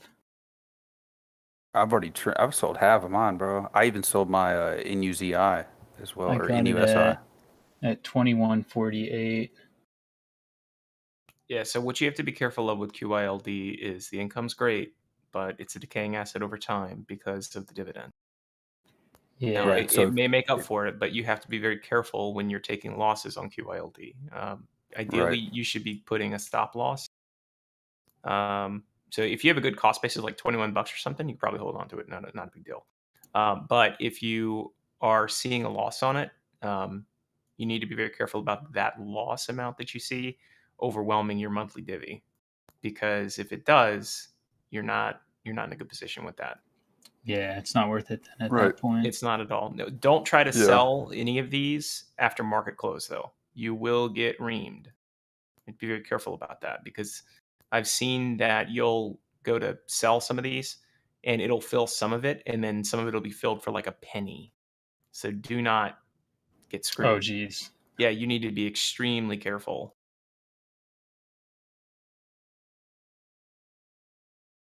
Here, I I'm gonna would, show I you would some- only trade these during market hours. Go look at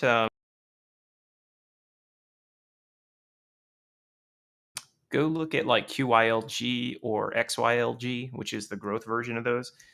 They still do the monthly divvy. It's a little bit lower, but you get the benefit of growth over time. But yeah, let's look at XYLG right now. Look at the bid-ask spread on XYLG. 20. Yeah, it's askless. No, there's a bid and an ask there. Just look at it.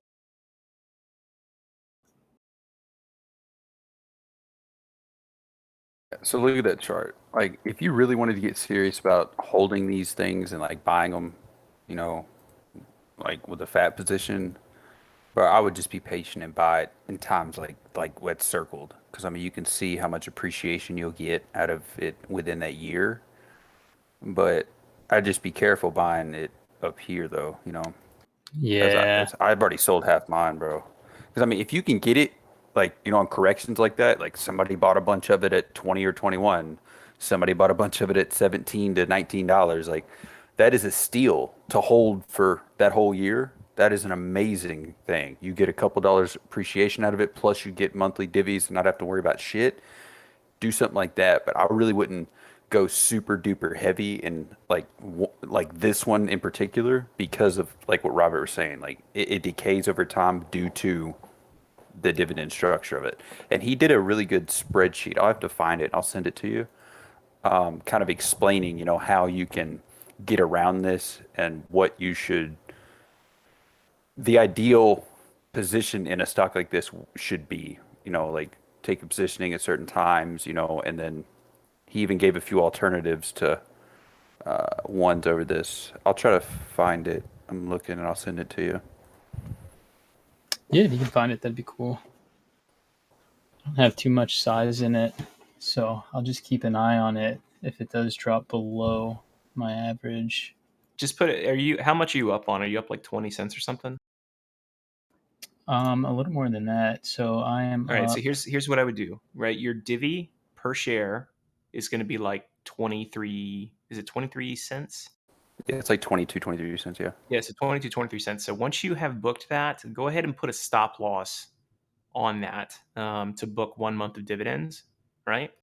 If it hits that stop loss, whatever, you got another free month of divvies, right? But if it dips under that, there's no point in you holding it anymore. Just get rid of it. Yeah, that's a good point. I'm up about 81 cents. Yeah. So when I bought it at like 21.48 or something stupid low, and we went up to like 22.50. I want to say I can't remember. And when we got up there, I put a stop loss at like 22.48. We went up a little bit higher, moved up 22.50, and it came back down and hit it. And that I booked basically 4 months of dividends, right? So for me, it was worth it just to cut it there. It didn't make sense for me to watch it move up and down. But if you're only up like 50 cents or something, again, that's 2 months of divvies. So you can consider cutting it, knowing that the market might be pulling back a little bit, and then pick it up down towards the bottom of this channel.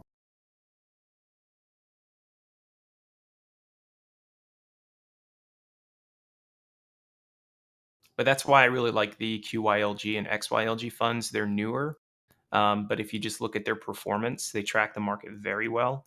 They have a little bit lower dividend, but you get 50% growth and 50% covered call income, right? So it's a little bit safer. So you're not buying a decaying asset. If the market continues to move up parabolically like this for the next 15 years, those should increase income and capital during the same period. I have a spreadsheet that shows kind of an example based on the performance so far of these. Let me show you that. So ES just bounced off of 4140.75. Oh, she coming down. Yeah, I'm on 40.30 next. I like it. If we get into 3,900, I'll probably be picking up some. I'll be picking up some MES and just holding them. TJ recommended that. If you want to have some long-term futures, pick it up on MES and then keep your ES open to trade in the afternoons and evenings. But let your MES just stay open at the bottom when we know that we started the bottom out and we're way below where we were. Pick up some there, just a few shares of MES, and then hold on to them. Yep. But we do have a significant amount of time between now and the next FOMC, right? So it's going to be interesting to see how it plays out. So are these 2-day meetings every quarter or every month? They have them every month, but every quarter is dedicated interest rate comments or alterations. They can call a meeting any day or night, throughout the year and hike or lower interest rates if they want. But normally, when they touch interest rates, they'll wait, and do it on a quarterly basis if they do it at all. But they do give an update every month. Okay. Yeah. Got it. So guys, what I'm holding on to when it comes to these is I'm holding on to the growth versions of these. I'm not in these D funds. So the straight 100% covered call dividend at the market, I am not in those because they decay over time. So please be careful if you're going to trade those. They can be very successful, but at the same time, it does decay over time. And if you don't understand that, you could encounter situations where the price that you purchase it at essentially becomes a hard decaying asset on you, and your dividends aren't really keeping up with it as much as you think they are. So just be cognizant of that. That's why I really like the growth versions of this. So the growth versions, which is XYLG as in girl, and QYLG as in girl, those have a 50%, it just holds 50% of the underlying, and then it writes covered calls on the other 50%. So you get 50% growth with the market, and you get 50% monthly dividend income. So that to me is a lot more attractive. I'm still going to get a 5 to 6% dividend annually, and I'm still going to get growth at the same time. So that makes my capital basis continue to improve, and the dividends just help to accelerate that because I reinvest those. Yeah, that's for QYLG and XYLG.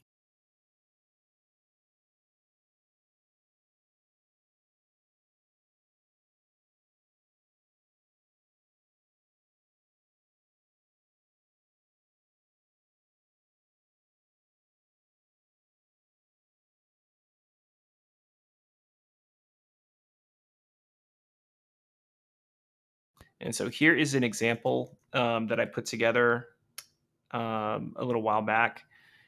This is back in June. I posted this. But if you were to invest $100,000 in QYLD and QYLG comparatively based on their performance so far, QYLG has not been around too long, but QYLD has.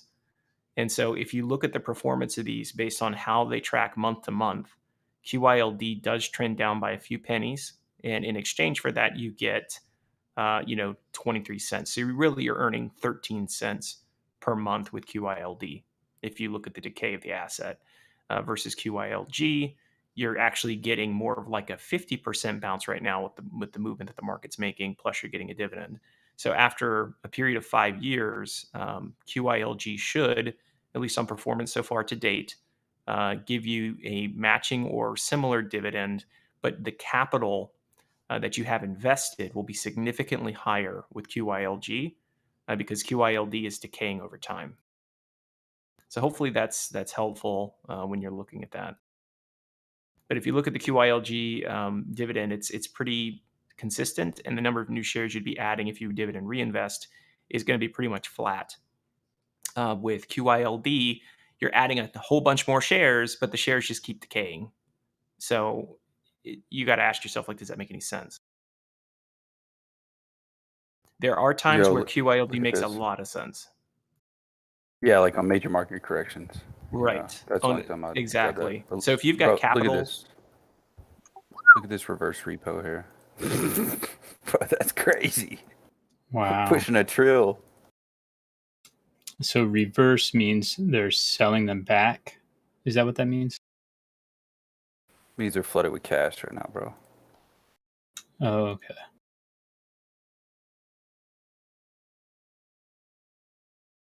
Yo, I don't know. Wait, can Bob hear me? God damn it. I think the last offering was at 0.5%. I don't know. I'll have to look. I think he posted 0.5% earlier, did he not? Yeah, okay, so that may be right. I saw it right then. Yeah. Bro, that's crazy. Oh my god. That was Laura that posted 0.5%, I think. Somebody did. I read it a minute ago. I'm looking for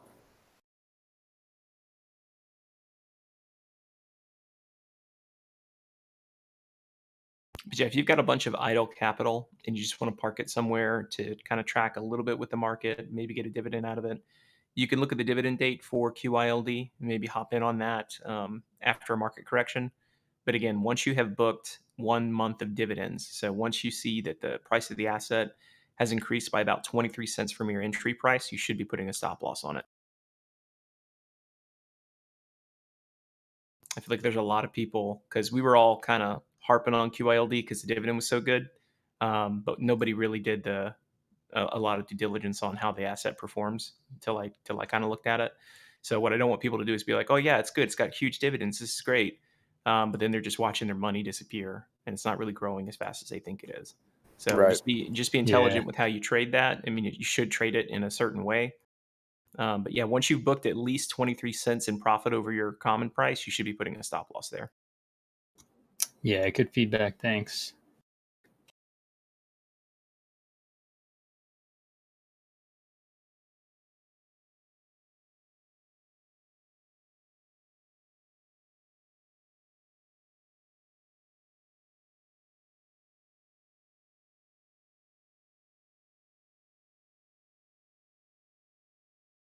What does next week bring?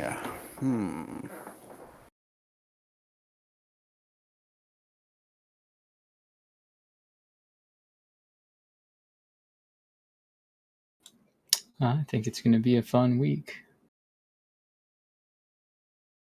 I would have to agree, sir.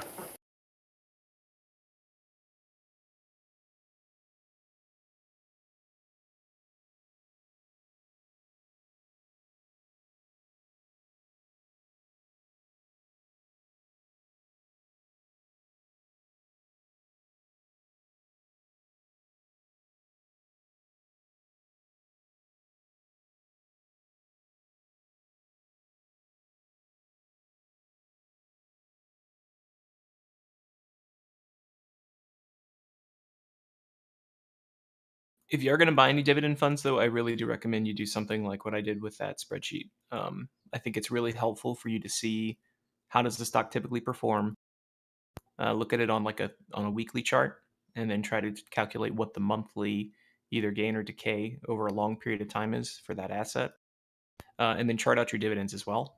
And then you can make apples to apples comparisons for, okay, if I invest in this asset, whatever it is, if I invest in this, I get my dividend and reinvest. What does my total investment end up, 5 years from now, 10 years from now? Definitely take a look at those and chart that out, because it'll make you make better decisions around what you actually invest in. And then, of course, there's other things you look at as well, like some of the dividend models and financial models you can do with dividends are very worth doing as well. Yeah, I like that. Thank you for sharing that. I got it noted down.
All right, y'all. I'm gonna hop off for a bit. We'll talk to y'all later. You have the Later, Pfizer stock, K-Biggs. right, K-Biggs? Yeah. I want you to I'll watch this trim video, some bro. though. I want you to watch this video.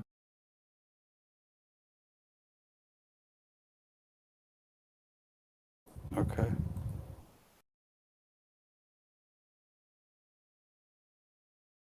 What is this about? Give me a rundown. It's I believe it's on the COVID vaccine and the effects of the how essentially all these different particles, I guess, that it generates are being collected and where it's being stored at.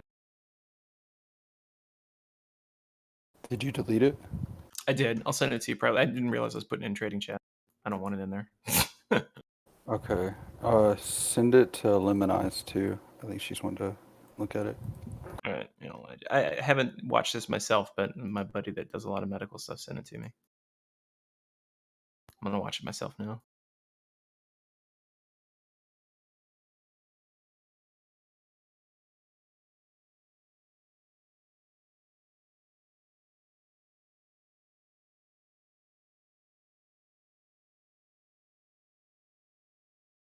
All right, y'all.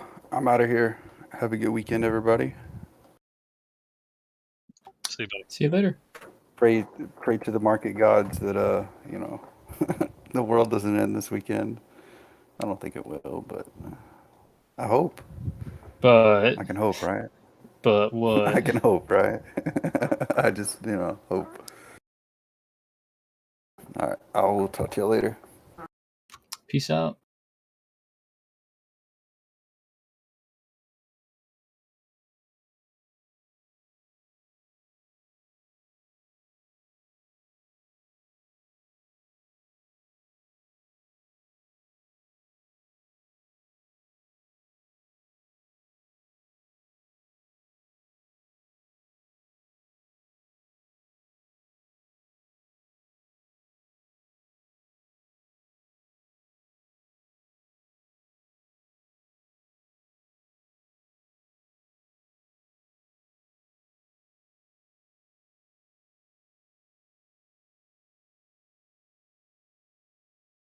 Hey, Robert, have you heard of PSYLD?